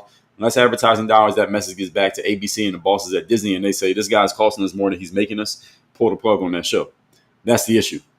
So I think eventually he will, because he's going to start to feel that. That's what I'm saying. I don't think maybe it won't happen today, but before the end of the year, I think he may kind of bend to that because what else is he going to do? You're stuck on ABC. You're stuck in the machine, so he has to do something. So that's where I see that this may go. Now, on the other hand, requiring apologies and payments can look like coerced speech or punishment for expression, which can set a dangerous precedent for speech being controlled by corporate or political pressure. I say, so what? This ain't new. That's not new. All right. Has any of you ever seen a person being required to give an apology? You know they didn't really mean it, but they had to do it because the boss told them to do it. Any of you ever seen that before? I've seen it. I've seen it in entertainment. I've seen it. Remember Mike Tyson when he bit Evander Holyfield's ear? He had to apologize in order to get his license back to box again. Couldn't do anything else. I've seen athletes have to apologize because they said or did something. I've seen politicians have to apologize because they said or did something. I've seen business people apologize for saying and doing stuff. All right, this happens all the time. So this is not some brand new thing. If Jimmy Kimmel is coerced into apology and making a donation, that ain't new. Jimmy Kimmel is not the first one. Don't nail him to the cross. Ain't nothing new about this. Many free speech watchers say that this is just an attack on free speech. I say if that's an attack on free speech, then free speech has been under attack for a long time. Because Jimmy Kimmel will not be the first, nor will he be the last to have something like that happen to him. Now, Jimmy Kimmel's supporters, including a bunch of entertainers who they allegedly signed some letter defending him, which means nothing. They say this is about principle. No, it's not. If it was about principle, again, how is Jimmy Kimmel the reason you decided to stand on principle? Were any of these people standing on principle during the virus in 2020? Did any of these people stand on principle during the virus in 2021 when people were losing their jobs, losing their businesses, not allowed to leave their houses, getting deplatformed and demonetized for going against the grain of the accepted nonsense coming out of the CDC and the White House? Did any of these people stand on principle then? When we're talking about people's real livelihoods and their real lives, none of them stood on principle. But now with Jimmy Kimmel, all of a sudden it's about principle. I say, miss me with this bullshit. This is nonsense. All right. Even people who dislike Jimmy's politics say that free speech lines are being tested. I say, again, this ain't new. Free speech lines are being tested in 2020. Now, all of a sudden, there's an issue. When Donald Trump got not suspended, but banned from all those social media platforms, all right, what about then? What were people saying then? Were these same people defending anything then? The answer is no. They weren't doing anything. So this is all performative, and it's very convenient for them. I say, miss me. Show me. You want to show me that you got balls. Show me that you did something actually where you're actually taking a risk, not where you're saying something that's easily defended and you got a whole bunch of people co-signing you. Show me where you went against the grain and a bunch of people don't like what you're saying, but you stood on it anyway. None of these celebrity entertainers has ever done that. All they do is go with whatever their bosses say is okay. Then they try to make it seem like they're doing something courageous. It's not courageous if everybody agrees with you. You're not doing something courageous if everybody agrees with what you're doing. That doesn't mean you're lying. But it doesn't make it courageous to go with the grain. All right. Courage requires going against the grain. One thing I can say positive about that football player, Colin Kaepernick. Y'all remember him? His career's been over for about a decade now. But Colin Kaepernick, one thing positive I can say about him is that at least he went first with the taking the knee thing. And he took a real risk because it drew a lot of heat. He got a lot of blowback, and a lot of people were bashing him for doing it. I don't think what he did was effective. I don't think it actually did anything except draw attention to him. And he martyred himself for generally, long run, what did he achieve? Not much. But he did have to have some balls to do it first. And everybody who did it after him, like all the NBA players kneeling during the national anthem, and then everybody started kneeling during the anthem after Colin Kaepernick kneeled, and then 4 years later in 2020 after George Floyd, now all of a sudden everybody wants to kneel. All right, none of these people had any courage whatsoever because all you're doing is following after it became accepted. After it became accepted to kneel during the national anthem, now you want to kneel. All right, you have no balls. You're a pussy because you didn't kneel when there was anything to lose. When there was something to lose for kneeling, everybody was standing up. Now, when it became clear there was nothing to lose for kneeling, now all of a sudden everybody wants to kneel during the anthem. We are going to kneel as a team. So you're spreading out the risk amongst the whole roster instead of you just doing it yourself. If you had any real balls, you would have did it when everybody was looking at you crazy. Everybody was looking at Colin Kaepernick crazy when he kneeled. I respect the fact that he did it when all the heat was on him. Again, I don't think it was a good idea, but I respect the fact he had the balls to do it. Everybody who did it after him, I don't respect that because all you're doing is following. And again, there was no risk after he did it. My last point is this. Some observers caution that ignoring others' feelings or turning every disagreement into cancel culture rhetoric makes it harder to maintain civility. I say half of this is true. Ignoring others' feelings, I'm not responsible for another person's feelings. Maybe a few people I'm responsible for their feelings, but for the most part, I'm not responsible for other people's feelings. You don't like what I said, or you are emotionally injured by what I said. So what? Tough shit. Deal with it. Again, sticks and stones. You got to deal with that. You got to develop some mental toughness so you can deal with the fact that somebody's going to say some things that you don't like. And you're going to come across people in life who are going to say things that you don't like, and there's not going to be much recourse for you. You can't fire them because they don't work for you. You can't fight them because they can beat you up, or you can't fight one or the other. And there's not really anything you could do except take it home with you and be mad about it. So what I would suggest people do is develop some thicker skin so that you're not concerned with people saying things that hurt your feelings. Your feelings shouldn't be so easily hurt. That's my frame for looking at life as a general point. Emotional rhetoric tends to escalate rather than settle down controversies. I say, so what? Emotional rhetoric is fine. People have a right to emotional rhetoric, which is defended by the First Amendment of the Constitution. People can say whatever they want to say. If you don't like it, then you had to defeat them with better ideas. People went out and bashed. Charlie Kirk gets shot on September 10th? He gets shot on September 10th. Bunch of people on the left go out kind of bashing his name after he's dead. I can only imagine as a family member of Charlie Kirk how that felt, seeing people bashing the name of this man after he died and saying, well, hey, he died, but he was saying this, this, and this. And they were trying to draw the line and intimating that makes it okay because he was saying stuff that people didn't like. I can only imagine how people could feel listening to something like that. While at the same time, moderators, this person whose name is See My Page, get them off of here. Get them blocked. This person came in here before and they just keep posting emojis, but they're not actually saying anything. Just See My Page, get them blocked off the page, moderators, so that they're not coming in here anymore. They've come in here a few times and they got to go. There's one time where somebody does get blocked. Now, this whole thing of what people were saying about Charlie Kirk and bashing his name after he passed. You know what Charlie Kirk's family and his supporters did? You know what they did in response to that? Here's what they did. They went and had a rally with 100,000 people. No riots, no violence. They didn't even protest. They had a rally with 100,000 people that galvanized a whole audience of people, not to mention the millions who watched it online. And they said, we're going to organize, strategize, and galvanize our movement as a response to the nasty rhetoric coming out about our lost soldier, Charlie Kirk. That's what they did. Organize, strategize, galvanize. That's how you respond to people being nasty. That's how you respond to people saying things that you don't like. You only had to argue with them because what happened at that event on Sunday was bigger than anything anybody has said on social media in the last 2 weeks. There's nothing any Don Lemon or AOC or Ilhan Omar or Jasmine Crockett or whoever else been bashing them. There's a bunch of people bashing Charlie Kirk for the last 2 weeks. There's nothing all of them said put together could match up to the energy of what they had in Arizona on Sunday. And that's how you respond.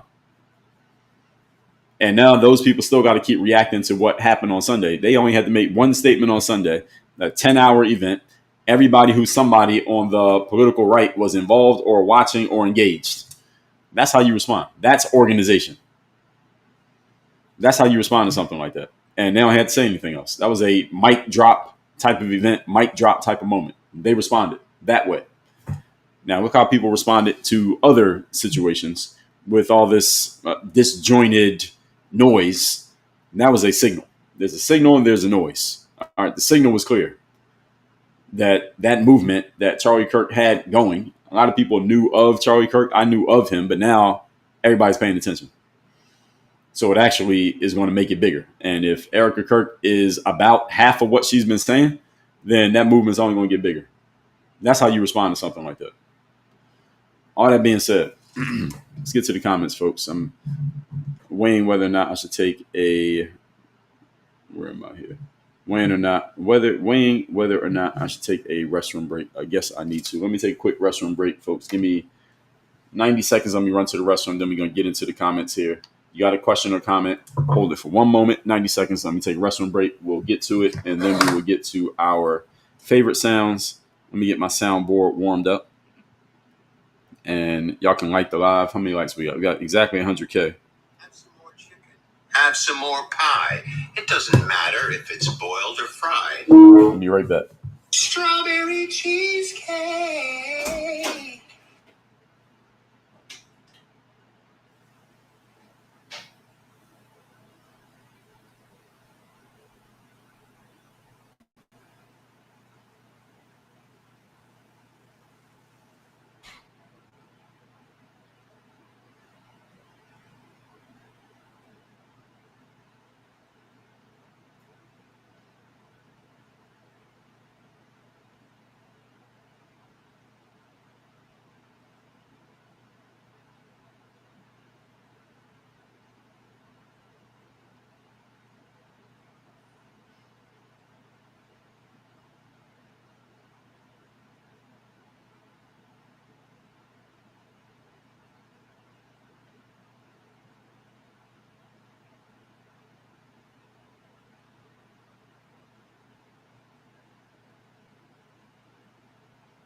Let's get to it.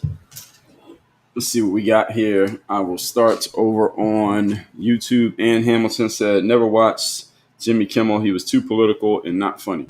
Well, he wasn't always political. I don't watch late night TV, but Jimmy Kimmel, for a while, he was just doing the normal stuff that late night TV guys do. Letterman, Leno, Conan, stand up there, tell jokes for 10 minutes, then just interview people, which is what you expect from late night TV. He got into the Trump thing. I don't know what year he started doing the Trump thing, but he went a little bit too far. Now he has to stand there. He got to stay there because now he put himself in that position. So let's see. I'm starting from the oldest and newest on TikTok. I can only see certain comments. I can't see everything. So if I don't see your comment, nothing personal. I'm not ignoring anybody's comment. I'm just reading the ones I can see. Christy, thank you for the Go Popular. Karina said, the state of the human race saddens me. Well, overall, the human race is in pretty good shape, Karina. I mean, don't judge the human race by social media. All right, social media is a small percentage of us. Nana said, if it's your boss you call an idiot, he has the right to fire you. Yes, and your boss can fire you for any reason. They don't even have to have a reason. Heck said, calling one party a threat to democracy and causing a constitutional crisis seems harmful. I agree. Marky Man said, you can't threaten someone's life. Well, technically you can, but that's a crime. That's called assault. Manna says, spewing hate causes people to lose their jobs. What do you mean? It depends. It's a Secret said TT is, well, they're a private company. They could technically do what they want to do. They got their own rules. Christine Holmes said, just because you have a constitutional right to freedom of speech doesn't make hateful words okay. Christine, I disagree. You're not that guy, pal. Trust me. You're not that guy. Okay. Hateful words are okay because hate is protected by the First Amendment. All right, the constitutional right to freedom of speech says you can say whatever you want to say. So you may not like the fact that I said something that you consider hateful, but I do have a right to say it, and that does make it okay because I have a right to say whatever I want. If I say I hate people who wear black shoes, I have a right to that. Or if I say I hate white people, I have a right to say that. I have a right to believe it. You may not like it, then you combat my ideas in an open marketplace. That's how it works. But it's not about it being okay or not okay. We're not in preschool here. Right? If you don't like what I'm saying as an adult, and I'm an adult as well, well, you got a couple choices, but one of those choices is not blocking me from talking. Live Free said, Dre, words do hurt people. In particular, words hurt children. Again, words do not hurt anybody. How you receive words hurt people. Because you can say anything you want to say to me is not going to hurt me. How I choose to receive what you say determines whether it hurts me or not. And even if you said it intentionally to hurt me, if I get pissed off about it, that's my choice to get pissed off. And then I have a choice of how I want to respond to what you said. But words don't hurt. No, sticks and stones break my bones. Words will never hurt me. All right, this has been around since before I was even alive. So when did we get into this concept of words hurting people? I don't know when people decided to accept this as a reality. It is not a reality. It is not true. It is rejected. DYM said, both sides use opportunity propaganda. Don't hate the game. Well, all sides, yes, use opportunity propaganda. One side has used it a lot more than another. So when we say both sides, technically you may be correct, but it's how much each side is using it needs to be put into that context. King Andrea, thanks for the follow. J Rock Jay Rocket said, you take a lot of subliminal jabs at Jasmine Crockett. I don't take subliminal jabs. I take direct jabs, Jay Rocket. I go to the boxing gym several days a week. There's no such thing as a subliminal jab in a boxing ring. There's an actual jab and there's no jab, but it's not subliminal. If I say her name and if I say this person's sounding stupid, that's not a subliminal jab. That's a direct talking point. You can clip that out and send it to her if you want. Ashley 7103 said, sat within his home on his podcast. He spoke ill of black people. You're delusional. Ashley, give me an example of something that he said that was speaking ill of black people, but you got to put it in proper context. Is that like a personal attack or something? You said I'm delusional, so you get the ad hominem of the day for saying that first. Randall said, so, Randall started his comment with the word so we usually know what that means. But let's see what he says. Randall says, so, do you think Trump's third grade level reading ass is smarter than any of them? Okay, so let's start with Strawberry cheesecake. Randall, congratulations on getting the straw man of the day for straw manning. I don't even know what point you are even straw manning here because you just turned the conversation into Trump's third grade level reading ass. So, okay, that's an ad hominem against Donald Trump. Is that like a personal attack or something? And you're showing a little bit of emotional damage when it comes to Donald Trump. So this is why you called him third grade level reading ass. I guess you're saying it as an insult. Emotional, damn it. So is he smarter than any of them? Who's them? I don't know who you're referring to, but it doesn't matter. And with that, with the ad hominem, the straw man, and the appeal to emotion all at once, you got the Russell Westbrook Award, Randall, triple double of the day, 3 logical fallacies in one statement. Oh, baby, a triple. Oh, yeah. And Randall, I don't know how you measure smartness. So, I mean, your question is kind of difficult to answer. You're not that guy, pal. Trust me. You're not that guy. How do you measure whether somebody is smarter than another person? Usually when we say somebody is smart or not smart, it's usually just meant as a pejorative, not that you're actually measuring somebody's level of intelligence. Usually people talk about somebody being smart or stupid because you like them or don't like them. Blessed 9 God said, amen, you're spoken absolute truth. People are not going to watch him. Well, people are already not watching him. The thing is, he's going to get a boost temporarily, a short-term boost, simply because he went against Trump and he got a penalty for it. And now he's back and he's going to get a bunch of applause just for coming back. Again, it's like somebody getting out of jail. That's what he's going to get. J. Rock said, results-based business, right? People have spoken. Well, J. Rock, we got to talk about all the results, not just the ones that are convenient for you. One result is that, again, there are people on YouTube getting more views per post. Let's say Candace Owens gets more views on her show than Jimmy Kimmel is getting on his show. That's just a factual results right there. So, again, we can't just pick and choose when it comes to results. We got to take all the results. John said they just announced that Sinclair doesn't want Kimmel on their ABC stations. Yeah, I said that at the beginning of this live. Katie said, what's Disney going to do when I cancel my subscription because I don't agree with the new decision? Well, we'll see, Katie, what they're going to do. I think eventually Jimmy Kimmel's show is not going to be on that platform anymore because now the fact that this even happened brought to light the fact that his show wasn't doing too well. Nobody was really paying attention to his numbers. In the big picture, people weren't really talking about it until this happened. Now everybody's talking about it. So that's the issue. Mahalo Michelle said people are selling their souls. Well, in the entertainment industry, Michelle, that's not new. Christ is risen. So I'm done with Disney completely. I understand. Well, Disney has been going with the LGBTQ for several years now. So if your profile name is Christ is risen, you should have been done with Disney a long time ago. Maybe you already were. Randall said they love the tax cuts he's giving them. Giving who? Randy every day, thanks for the follow. Glow said business is business. That's true. Jason Davis, thanks for the follow. Jan said, I love MTG. She tells it like it is. I've heard her in a few interviews. She is pretty good. Mahalo Michelle says she should have won, and the fact that you support Trump is a travesty. Okay, so here's a straw man. Strawberry cheesecake. Nowhere in this live did I say I support Trump. I'm not a Trump supporter. I'm not a Republican. I'm not a Democrat neither. I'm not a Kamala supporter. I guess you're talking about Kamala.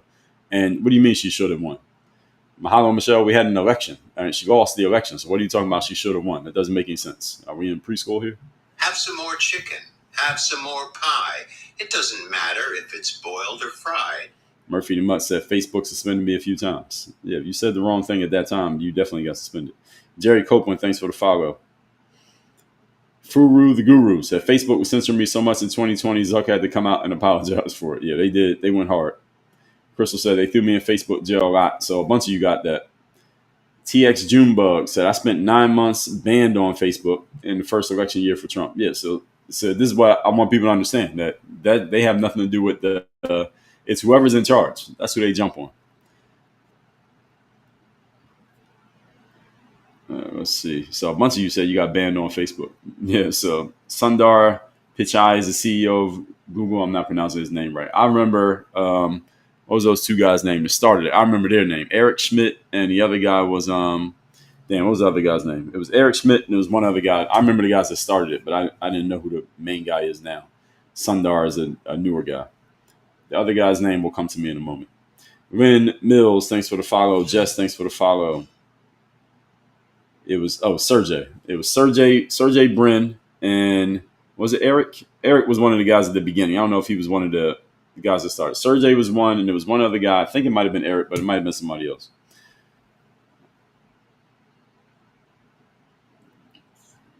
Murphy said, Telstar Media is also discussing Jimmy not being aired. Yeah, we'll see. Well, Hex said, that's why the push for socialism, because private businesses can do what they want.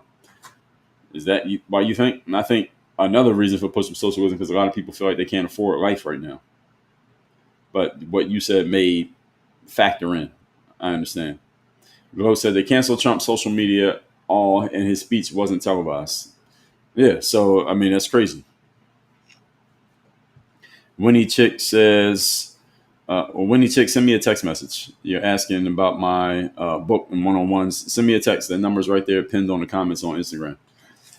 Grimace Mendelson said, Kimmel said nothing wrong. Actually, he was playing the video of what Trump said. Actually, no, he said something himself, and it's not whether or not what he said was wrong or right, because you and I are not the judges. His bosses are the judge. That's what matters. Jay Rocker said, no, they caved the customers. Well, they lost a bunch of customers, so I don't know if we're going to say that. Tiffany Watkins says, I wouldn't want a forced apology. Well, what they want is that donation as well. But the apology, they can hold it over his head, because then they would have it recorded and he has to put that out. So we'll see what he does. Maybe he won't do it, but I think he needs it. Shasta said, he said he was going to double down. Now he's going to do 180. Not going to happen. Well, he said he was going to double down the day after he made that comment, but he didn't go on TV the day after. He was suspended. So he might have had to change of heart, because it's been a week now. So let's see what he does tonight. He'll have a lot of people watching tonight. That one, I know. And Sasha said he'll do it for income, not sincerely. Well, hey, welcome to the business world. People do a lot of things for income. Leslie L., good morning. Grove said Jimmy K make $20 million a year. Yeah, so the question is his show making that $20 million back? Because if it's not, then he's going to get canceled. That's the issue. I'm okay said Dave Chappelle has my biggest respect when it came to standing on principle. Okay, I'm thinking about that. I don't know if I can say Dave Chappelle stands on principle. I don't know Dave Chappelle personally, but I do know that Dave Chappelle, in one of his comedy specials, I don't know which one it was, he did a whole bunch of personal attacking of Candace Owens, because Candace Owens has said, I believe it was in light of Candace Owens making a comment she made about George Floyd after George Floyd's death. And then Dave Chappelle went and bashed Candace Owens in one of his specials. Dave Chappelle was making the bashing behind, I'm black, Candace is black, George Floyd is black. So who is she as a black person to bash a black person? I didn't like that framing. So to say that Dave Chappelle stands on principle is a stretch. I can't go that far. I think Dave Chappelle's funny. I like his comedy and some parts of his sketch show that he had back in the day. But to say that he stands on principle, I can't go there with you. El Pilo said, President 2020. Well, I'm talking the 2020 election. And I've said this many times, El Pilos, that in 2020, both the Republican president and then the Democrat president who followed him both said, take the jab, you won't get the virus. So this is not a partisan point. I've said that many times. You must be new around here. Gerald Walker, thanks for the follow. I am Brandy said he's entitled to free speech. He is not entitled to ABC's platform. That's correct. You just said Hollywood hasn't stood on principles in 75 years. But they haven't stood for principles in as long as they've existed. I don't know if it's 75 years or more. However long they've existed, they never stood on principle. Well, actually, they have stood on principle. That's incorrect. They're still in the principle of let's make this money. That's their principle.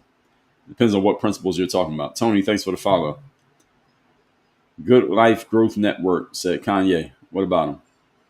J. Rocker said, now Cap was cancel culture. No, he wasn't. He canceled himself. Colin Kaepernick had an NFL contract. He took the knee, and he wasn't a starter anymore. He took the knee as soon as he wasn't starting anymore. He's a backup quarterback who doesn't play. He took the knee. He drew a bunch of attention to himself for the knee. Now, that following offseason, he was a free agent. So teams had to decide, do we want to sign this guy? Do we see him as a starter or a backup? He was looking like a backup at that point. Could Colin Kaepernick have been a backup in 2017, the following year in the NFL? Yes. The issue is a backup quarterback needs to be really, really, really quiet.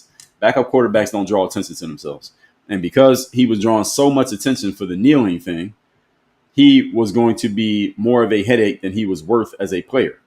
Therefore, a bunch of NFL teams could look at that logically and say, it's not even worth it signing this guy because all the attention is going to be on him, and he's not even starting. He's not even playing. He's on the bench. All we want to sign a player to sit on the bench, yeah, he's getting all this media attention. He's not worth what he costs. Therefore, he didn't get signed. So, no, he wasn't canceled. He canceled himself with his own behavior. Now, if he was still starting, it'd be a different story, but he wasn't starting anymore. Same reason why a player like Cam Newton couldn't last in the NFL as a backup, because he was so loud that he drew so much attention that he wasn't equipped to be a backup. So he couldn't be a backup anymore. He ended up out of the NFL. Not because he couldn't play anymore, simply because he wasn't good enough to be a starter, but he drew too much attention to be a backup. So he was in this no man's land. And I'm fearing that that might also happen to Deion Sanders' son. He's been pretty quiet sitting on the bench so far, but that might end up happening to him too. So we'll see. Murphy DeMott said QB never came back, got blackballed. I don't even think he got blackballed. I just think he just wasn't good enough to be a starter, and he was too much attention to be a backup. That's not really being blackballed. It just means nobody wants you because of your circumstance. Blackballed is like you're still good enough, but we're just going to collude to keep you out. I don't think that's what happened. But there'll always be an argument because he had a lawsuit and it got settled, and of course it's non-disclosure, so we'll never know. Jan said Nancy Pelosi kneel. Yeah, I remember that kneeling that they did with the kente cloths on and stuff. That was ridiculous. Furu the Guru said Cat wasn't welcome back because the skill was not worth the drama. Yes, it was exactly what I just said.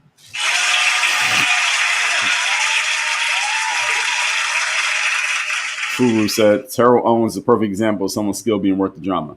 And at different positions there's different requirements. So a wide receiver can be all flashy and flamboyant and attention drawing because that's what is expected of a wide receiver, but a quarterback can't be that, which is, again, Cap, his drama wasn't on the field. Terrell Owens' drama was mostly on the field. Cap's drama was off the field stuff. Cam Newton's stuff was this off the field with the podcasting and drawing attention on social media and the clothing that he was wearing. You can't do that as the backup. You can do that as a starter. You can't do that when you're the backup. Terrell Owens could do that because he was a wide receiver. Wide receivers don't have the same requirements as quarterbacks. Jan 1024 said, are you looking to be in politics? No. Crystal said their locus of control is external. Yes, this is true. Thanks for getting rid of that see my page. It was spamming. Karina said they are clipping his actual speeches. Yeah, of course they are. I mean, that's what you got to do when you're trying to make somebody look bad. D-Shay says, such a provocative PFP. Yeah. That person came in here a week ago and they kept posting stuff. So I think they just see me on the FYP and they just start posting. They probably do it to other people too. I don't think it's just me. Leslie Cantu, thanks for the follow.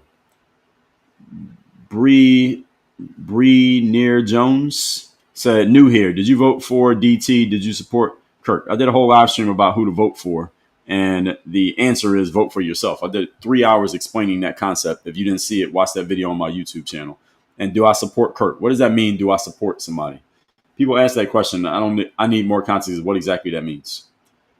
I'll answer a different question, which is I think Charlie Kirk was doing a good job of doing the thing that he set out to do, which is get the conservative Christian MAGA message out to young people. He was doing a very good job of it, which is why he drew so much ire from people who wanted to go against him. Now, I don't know if that means I support him. I think he was doing a good job of what he was doing. Same way I think Bernie Sanders is doing a good job of getting his message out. Doesn't mean I agree with the message, but I think he's doing a good job of doing it. So support is a very loaded word to use these days when you ask, do you support a person? Because then it could be used against whoever said they do support, and then you take something negative about the person and say, well, they did this, you support that. Piers Morgan's pretty good at doing that to people. I'm not saying you're doing that, but that's why I challenge the question. Glow said, OMG, that would be hard for them to need to look for another George Floyd. Well, they're trying. Genghis said, not one Dem there to pay respect. Shame, shame, shame. They said there were some Democrats there, just not the most famous people. They weren't there. Kuya Bin said they were tired of protesting. They've been doing it all year. They are tired. Maybe. Karina said the trashing made people curious. He's gained millions of followers since. Yes, that's part of it. And just the fact that he died. Deshay said Erica's a role model for young women. I hope so. Kuya said, I have no mercy for Captain Kirk nor his family. What do you mean? Kansas said, in the world of Swifties, being Erica. Erica, I lost my spot in the comments. Let me see.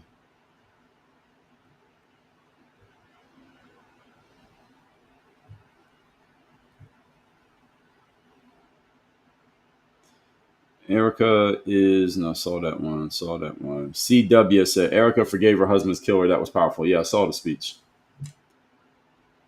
Carmel, thanks for the share. T-Mass said, the way to respond in the midterm with your vote. Well, we just talked about that a lot yesterday. I think right now the Democrats are in a bad position right now because the way that their most prominent voices have been responding to the Charlie Kirk situation.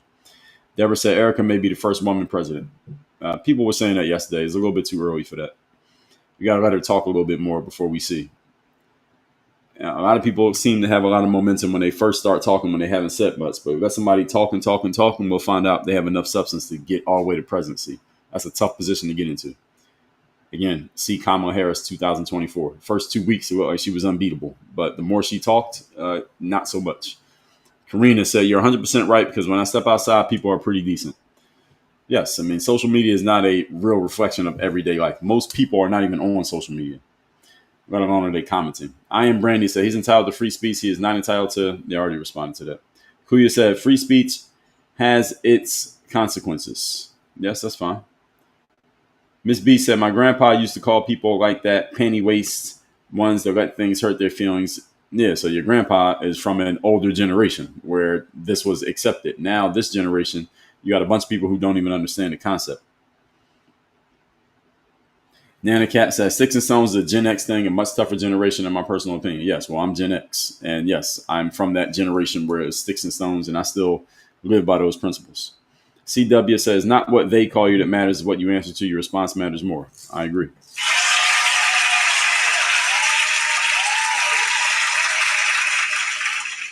Jay Rocket said, did you hear what he said about cause of autism? You talking about Donald Trump? I did hear that, but it's not the topic here today, so I'm not following that red herring. Glen Allen, Virginia said, probably a big boost for his career by the left. That may have been a viewer decision. You talking about Jimmy Kimmel? I don't think it's going to boost his career. I think his show will get a nice boost for the next week or so. But is it going to save the show itself and its following ratings? I say no. Because not like how much leverage, what's the word I'm looking for? How much, let's just say mileage is the word I'm looking for. How much mileage can he get out of this? Again, he get a week or so out of it. But after that, okay, now you got to go back to actually having some substance. And his show was already proven to not be able to carry more than what it was doing. That's the problem. American King, thanks for the follow. Nico, thanks for the follow. Miss B said, TikTok banned me. Well, how they ban you? You're here now. Katarina said, Facebook banned me several times for nothing. Patriot Girl said, they were twins who started Facebook, then Zuck took it from them. Well, that was the lawsuit. Those are the Winklevoss twins. I know who you're talking about. They claimed that they started and that Zuck took it from them. And then he said he didn't, and they had a lawsuit, and he had to pay them out of court. They settled the case. He paid them out of court, and he kept Facebook. Jiminy said, the way to combat hate speech is more speech.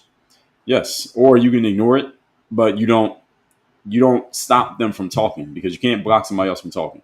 The Constitution says that. Karina said, I would get warnings on my screen before following certain pages, one of them being Brandon Tatum. I believe that.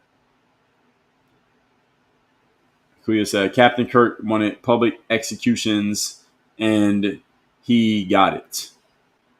Okay. If that's how you feel, fine. Kansas said, plot twist, they fired him with the plans to make him relevant again for higher ratings. Now, I don't know about that. They suspended him. They didn't fire him. Katarina said, Dave Chappelle says what's hot and keeps him safe. Well, he is in media. He is an entertainer, man. That's what he's supposed to do. Jay Rocker said, when did anyone say you won't get the virus? I recall lower chances, straw man. Absolutely not. You're not that guy, pal. Trust me. You're not that guy. Okay. Donald Trump literally said that out of his mouth. Take the jab, you won't get the virus. Joe Biden said it. Take the jab, you won't get the virus. The head of the CDC. What was that woman's name? The head of the CDC? Her name I'm trying to remember what her name was. The woman who was running the CDC at the time, her name was, I'll think of it in a second. But she came out and she said, take the jab, you won't get the virus. And then a bunch of people on ABC, CNN, a bunch of media TV, there was this video montage going around. It was like a 5-minute video montage of people saying, these are people with prominent positions, politicians, doctors, CDC people, and TV people saying, take the jab, you won't get the virus. So, Jay Rocker, you are just absolutely wrong there. It's not even a straw man. You're just factually incorrect.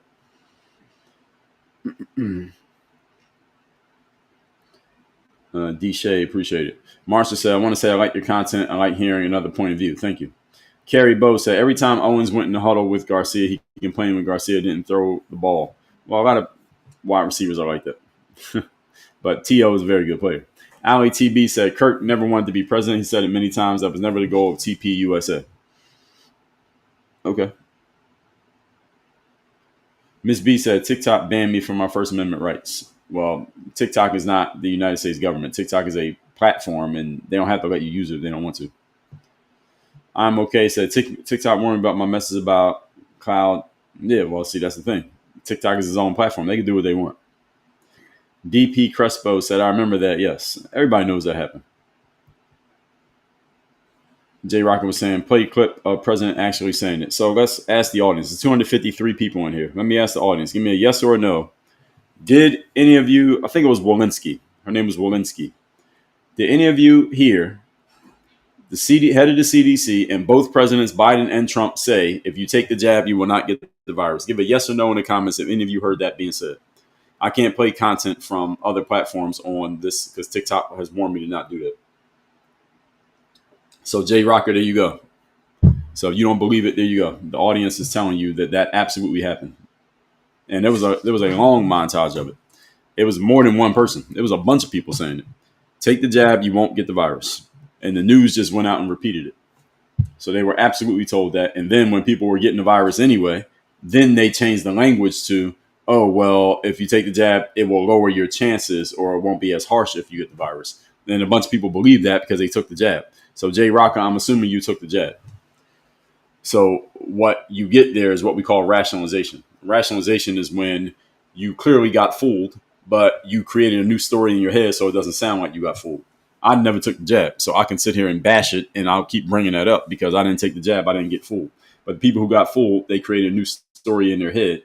And there's some people who I know and love personally who took the jab, got the virus, and then they said, oh, well, good thing I took the jab because it would have been worse. I'm like, mofo, you've been sick for 6 weeks, and you got allegedly a vaccine. But now you got the virus anyway, and you've been sick for 6 weeks, and you're like, oh, well, good thing I got it. Like, what?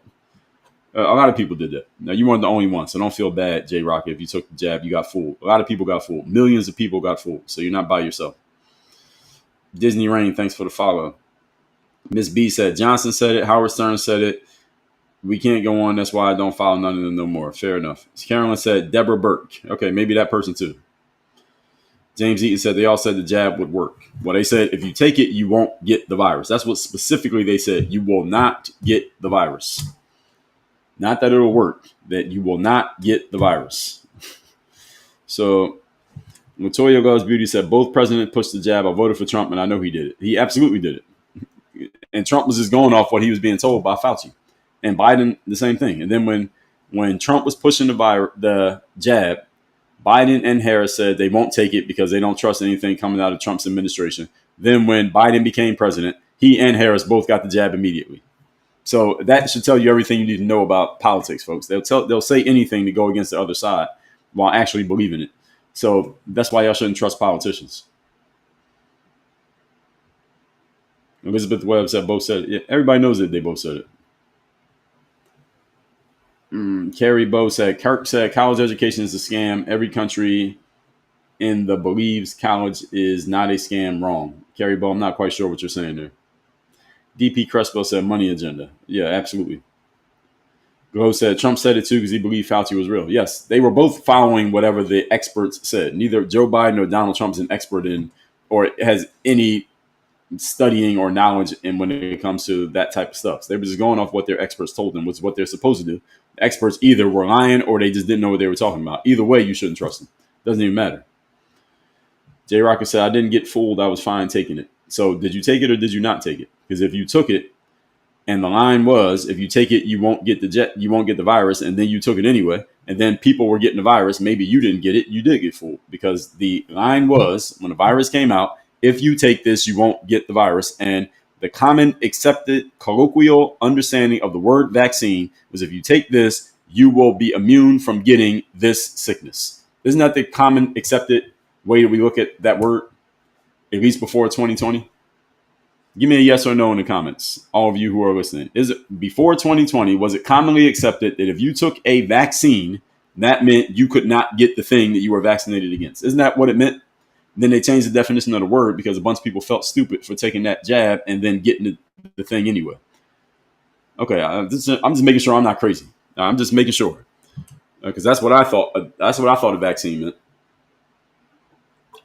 Then a bunch of people went and got it, got sick anyway, got the virus anyway, and then it's like, well, that's not what the word means anymore. Oh, now we're going to change the definition of the word so that tens of millions of people don't feel dumb.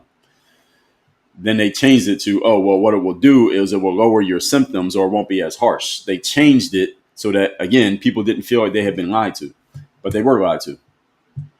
Glenn Allen said you had to get the jab to fly commercial airlines. That's not true. Glenn Allen, I fly commercial all the time. I don't own my own plane. I fly commercial. You don't have to have a jet.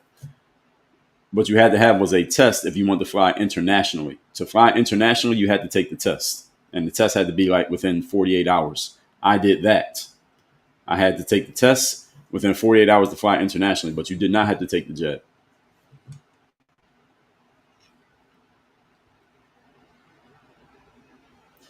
Teacher and coach said, absolutely. I know a lot of you know this. Elizabeth said, I took the jab a few times and proceeded to get the virus twice. Yeah, so they fooled everybody. They lied to a whole bunch of people. Eileen said, Harris absolutely said that. Yeah, they all said it. Again, they all lied. Again, this is not a Democrat or Republican point. They all lied. This is why I tell you all the time, do not trust the government. They all are liars, all of them. They will tell you whatever they need to tell you for political expediency. Carrie Bow said, Kirk said colleges are a scam. He barely graduated high school. How do you barely graduate? What does that even mean, Carrie Bow? He barely graduated high school. And even further, Carrie, what does how well or poorly he graduated from high school had to do with his work as a professional when it came to being an influencer, or what do we want to call him? Influencer, podcaster, political operative. What does that have to, him graduating high school had to do with any of that? It's a non sequitur. You're making a point that has nothing to do with anything. Have some more chicken. Have some more pie. It doesn't matter if it's boiled or fried. Nicole says college is definitely a scam for most majors. LOL. College is, for the most part, a scam. Why? Because you end up spending more than you end up making from it. And a lot of things that you are forced to, a lot of classes you're forced to take in college, you don't even need them because you're never going to use that quote unquote knowledge in your real life. And even if you do get a degree that requires, you get a job that requires a certain college degree, when you get the job, they still train you as if you didn't learn anything in college. So what's the point? So there are a few college degrees that it does lend to the job, such as in the medical space. Let's say if you want to fly an airplane, there's specific training for that, or being an engineer. But a whole bunch of other degrees, like I have a business degree. What did I actually learn in college in my business classes to help me run a business today? I'm an entrepreneur to this very day. The answer is absolutely nothing. So was my business degree a scam? Yes, it was, because it didn't teach me how to run a business. A business degree teaches you how to work at a business. It doesn't teach you how to run a business. So maybe I just misread the fine print. Kuya says some took the jab and immediately passed on from the virus. Yeah, some did. Not everybody, though. DP Crespo said, you remember when Trump said he would drink Clorox? LOL. No, he didn't say that. What he said was he was referring to someone saying that there could be a way of using bleach as, and he was saying it as a, what's the word? He was hypothesizing and he was sharing someone else's hypothesis. He was just the one talking about it. Then people took that, stretched it out of proportion and said, oh, Trump said drink bleach. He did not, he absolutely did not say that. And I heard what he actually said. He didn't say that. Me, right, said they said it would diminish the severity. No, they said that later after people started getting the virus anyway, after they got the jab. They changed the narrative so that, again, and listen, a bunch of people who took the jab, just think about it. So they came out and said, take the jab, you won't get the virus. Because again, the colloquial understanding of the word vaccine is you cannot get this virus. That's the reason why you get the jab, so that you can't get the thing. That's what vaccine meant before 2020. Then a bunch of people got it because they called it a vaccine. Then they got sick anyway. And then what happened is the CDC and the powers that be said, damn it, we came out and told people this. Now they're getting sick. How do we spin this in a way that they won't be mad at us? So what they did was change the language around the concept and say, oh, well, this jab is not going to stop you from getting the virus. What it will do is it will lower the symptoms, or it won't be as bad, or it will diminish the severity. And a bunch of people who already took the jab, because it's not like you can untake the jab, they bought the new languaging. Why? Because if you buy the new languaging, then you don't look like a damn idiot for having taken the jab in the first place when you're talking to someone who didn't take it. So if I didn't take it and you did take it, and then you take it, and then you get sick anyway, I'm like, mofo, wasn't that thing supposed to stop you from getting the virus? And I'm looking at you, laughing at you, and you say, oh, well, the CDC just told me, well, that's not what it meant. What it actually meant is it would diminish the severity. So why? Why would you go along with the new languaging? You go along with the new languaging because it allows you to rationalize and cope for the bad decision that you made of listening to them in the first place. So it was a smart way of them repackaging the whole situation so that the people that they fooled didn't feel like they got fooled. So Me88 writes, they absolutely said that you will not get the jab. And any of you out here trying to rewrite history, that absolutely happened. We're not even arguing about that. Cut it out. Have some more chicken. Have some more pie. It doesn't matter if it's boiled or fried. Jay Rocket said, I heard it with lower chances and reduced symptoms. Yeah, that's what you heard. That's what you heard 6 months after you got the jab. And what you heard 6 months before was you get it, you won't get the virus. Again, that's cope. I need to come up with I need a soundboard for cope. We got to come up with one for cope because a bunch of y'all coping in my comments here today. No, not that one. We got to come up with a soundboard one for cope. But for You're now, not that guy, pal. Trust me.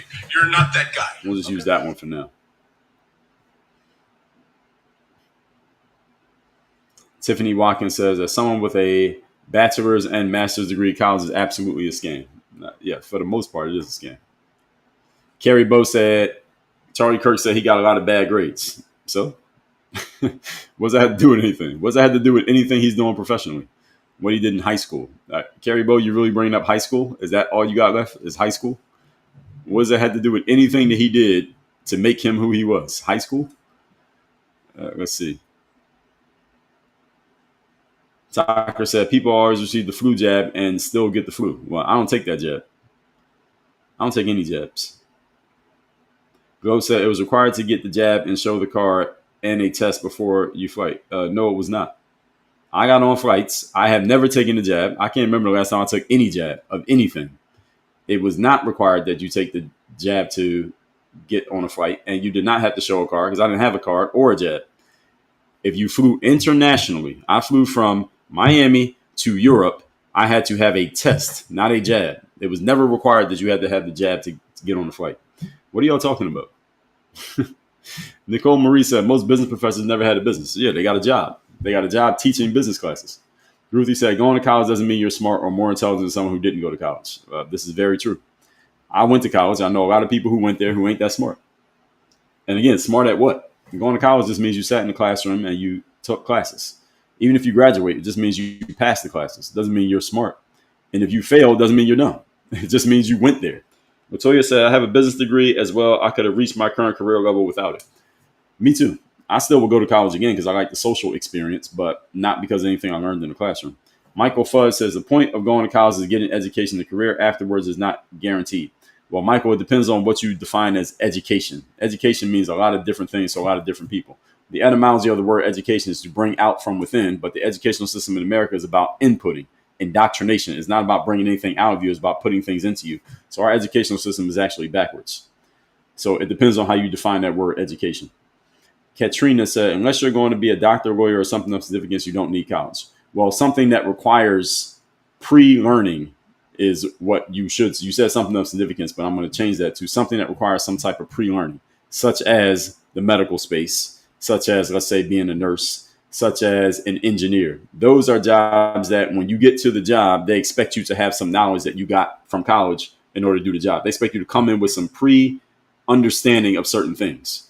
Now, other jobs, they may say you have to have a degree to get the job, but they don't expect you to know anything.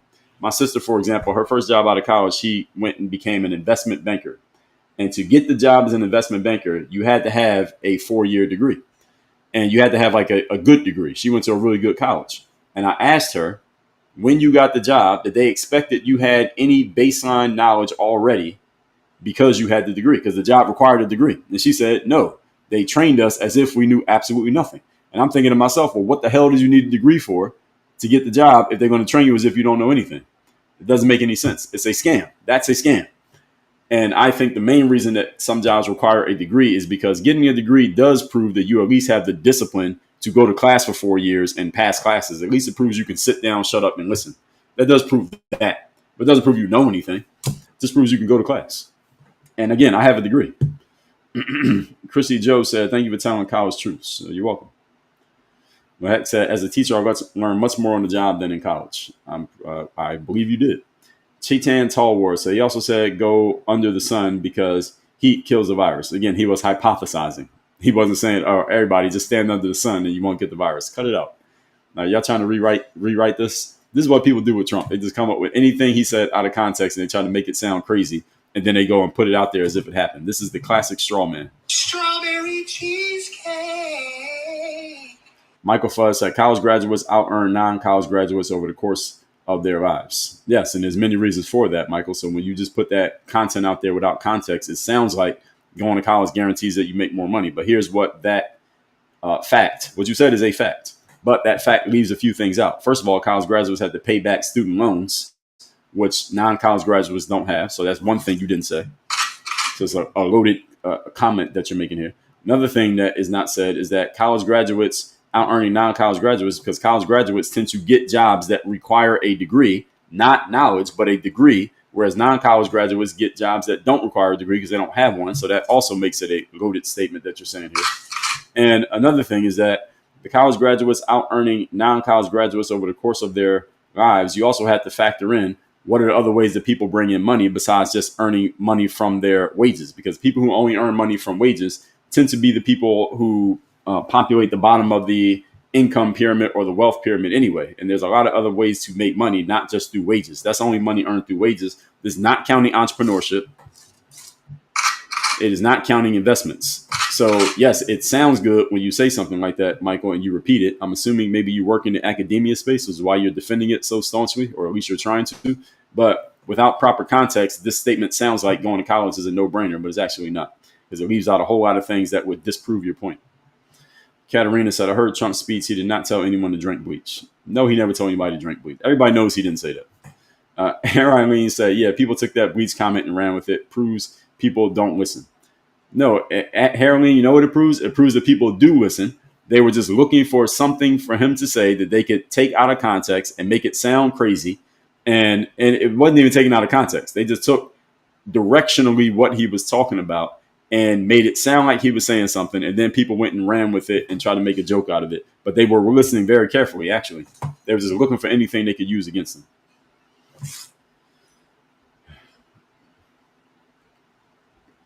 So now someone is saying that the flu shot keeps you from getting a certain strand of the flu.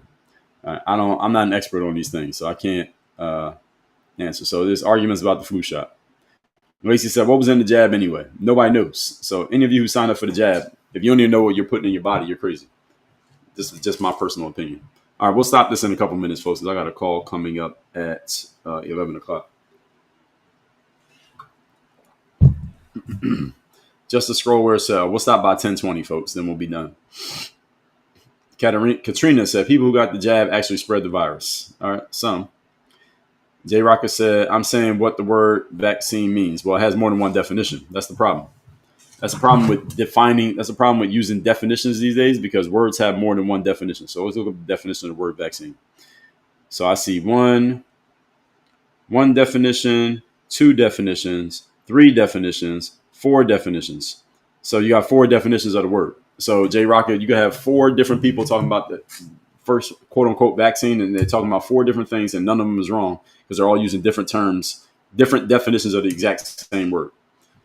So you had to be specific which one you're talking about. Carrie Bow said that is why employers respect degrees even if they don't use what they learn. Well, it's not about employers respecting degrees. It's about the entire situation. You should read the book called The Debt Trap. That's all about the college system in America. That explains why many employers require degrees. It's not because they respect somebody who has a degree. That's not the reason. Ashley Mack said, I flew without the jab too and not required. It was never required in America to fly, to have a jab to fly.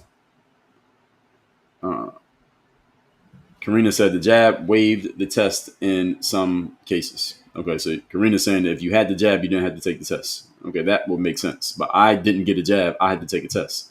And that was only for international. Flying domestically, I didn't have to do anything. No test, no jab, no nothing. You just had to put a mask on. Sold by Misty said, I didn't take it. I had once before it was widespread, and guess what? Haven't had it since. Good. Heroine said, I flew and only had to wear a mask. People think we didn't live in that chaos too. Yes, that's my experience. You flew, and then when you got on the plane, they would hand you a mask if you didn't have one on already, which is what my situation was. Animal said, maybe they're referring to the pilots getting the jab. Yeah, the pilots probably were required. 1205 said they needed a jab to leave Canada on a plane.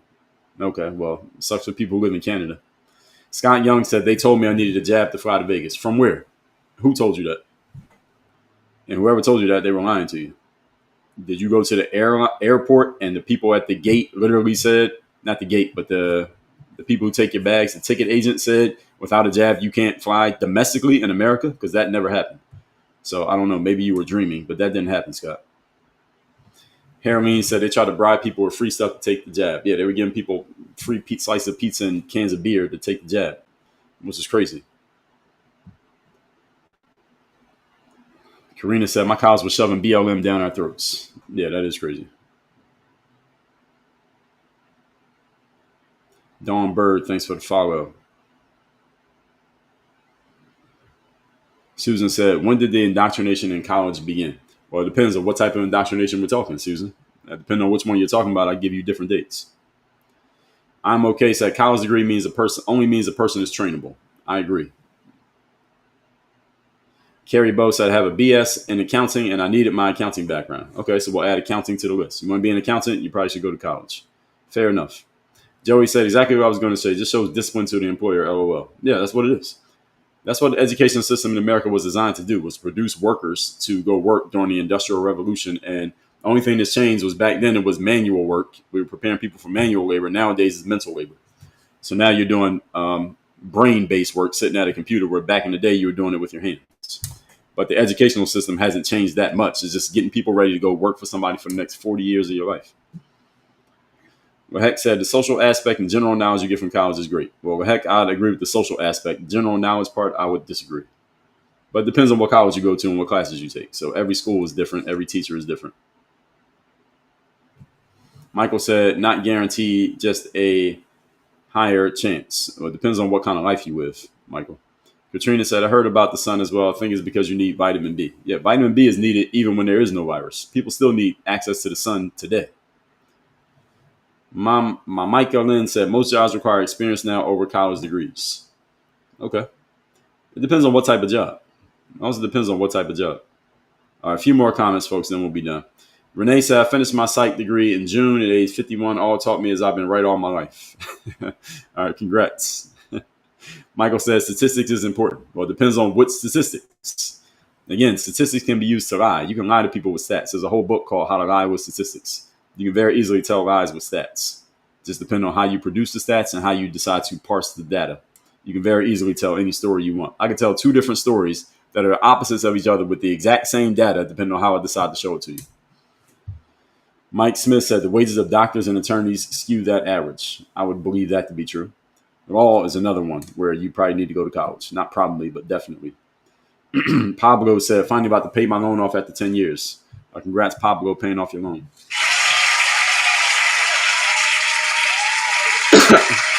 Barb said, I like the idea of trade schools. Trade schools are great. If you're not going to college, you can learn the trade and you can start making money before most of your peers are even out of college. So you could become a plumber, an electrician. You can learn how to fix cars, all those things. Ashley Mack said, the flu shot is ineffective. Well, I don't know. I can't speak to the flu shot. 1205 said, you had to show jab paperwork to leave Canada on the plane. Well, too bad for you. Why do you live in Canada? That's your first mistake. So that was the mistake, that you live in Canada. Michael Fudd said they out-earn graduates, even excluding high-paying fields like attorneys or doctors. Who are you talking about? Ashley Mack said they tried to mask me at live meetings since I didn't take the jab. I didn't comply. Yeah, that's crazy. Nicole said donuts. Heroine said doctors go to med school. Graduates are still practicing. Yeah, doctor, you got to go to school. Carrie Bowe said Visa and MasterCard go to college campuses to trap freshmen into getting cheap, useless gifting. Well, they should. If I was running Visa and MasterCard, I would do the same thing. Chrissy Joe said my grandmother was the first president of Bank of America and started as a teller. Excellent. Now, how long ago was that, though? That was when you had the upward mobility without having a degree. You could just work your way up. Or did she get a degree while she was working? Some people do that. Robbie Lance, thank you. Chrissy Joe said first female president of Bank of America. That's what's up. Congrats. Harleen said, need to bring back trades vocation in high school. They used to do that. You're right. I agree with that. They do need to bring that back. All right, so I got a call coming up, folks, and I got to eat lunch first. So I'll do these live streams Monday through Friday, 8 a.m. Eastern. If you like this live, come back tomorrow. You want to get a copy of one of my books, get the Mirror of Motivation. Get this book for free by sending me a text. Text the word mirror to the number in my profile. Number in my profile is 305-384-6894. Send a text to that number with the word mirror, M-I-R-R. You know how to spell mirror. Send me a text with the word mirror. We'll send you a link to get this book, mirrorofmotivation.com. The book's free. All we ask is that you cover the shipping, mirrorofmotivation.com. I got a bunch of other books. We'll send you, you'll learn more about all the stuff I have as long as you stay in my world. I wish I could pin comments here so y'all could see the stuff, but the link in my profile will take you to workonyourgameuniversity.com. You can learn more about working with me directly through our different programs. Text me at my number, 305-384-6894. Get my daily motivation every day, weekly motivation every Monday, and text me the word mirror, mirrorofmotivation.com. Also, where you can get this book, mirrorofmotivation.com. The book's free, just cover the shipping, or just send me a text with the word mirror. The number is in my profile, those of you watching on TikTok. And again, TikTok is all these places I'm live. The largest audience is on TikTok, but I can't even pin a comment, so y'all can't even see the number. And I can't even put it in the board because TikTok was warning me that they won't show my live to more people if I don't put it in the board. But my number again, 305-384-6894. It's in my profile. So those of you watching on TikTok, it's in my profile. Send the text to that number. We'll send you a link to this book. Again, just text the word mirror. Those of y'all watching on other apps, like Winnie Chick over there on Instagram, send me a text. You got to text the number. Send that text. See that number down there? 305-384-6894. Text that number with the word mirror, and then we'll send you the link. You got to text the number. So I said no cookie, said Erica was in on it. Yeah, we'll see. We'll see. So everybody, I do these live streams Monday through Friday, 8 a.m. Eastern. If you like this one, come back tomorrow. We're usually done by 10. I went overtime this last couple of days because I went long on my monologue. Usually I go about an hour when it comes to talking and then comments. And that's that, folks. I got to get ready for this call. So everybody have a great Tuesday. I will see everybody tomorrow morning, 8 a.m. Eastern. Thank you to the moderators. Thanks to the new people who are in here, the new followers. Make sure you're following me here. Make sure you text me so you're in my text community. Click the link in my profile. You want to learn more about working with me directly, getting my books and all that stuff. We got plenty of stuff. I do not read most of my comments in DMs, so don't DM or comment me. Just text me. Those I do read. I do read the text messages. DMs and comments I usually do not read. So if you're trying to get in touch with me, go to the link in my profile. Do not leave. You can comment if you want, but I don't read those. My assistant looks through them, but we don't really engage in that stuff. So anyway, text me at my number, 305-384-6894. Everybody have a great Tuesday. See y'all tomorrow morning. We out of here. Work on your game. Thank you, moderators.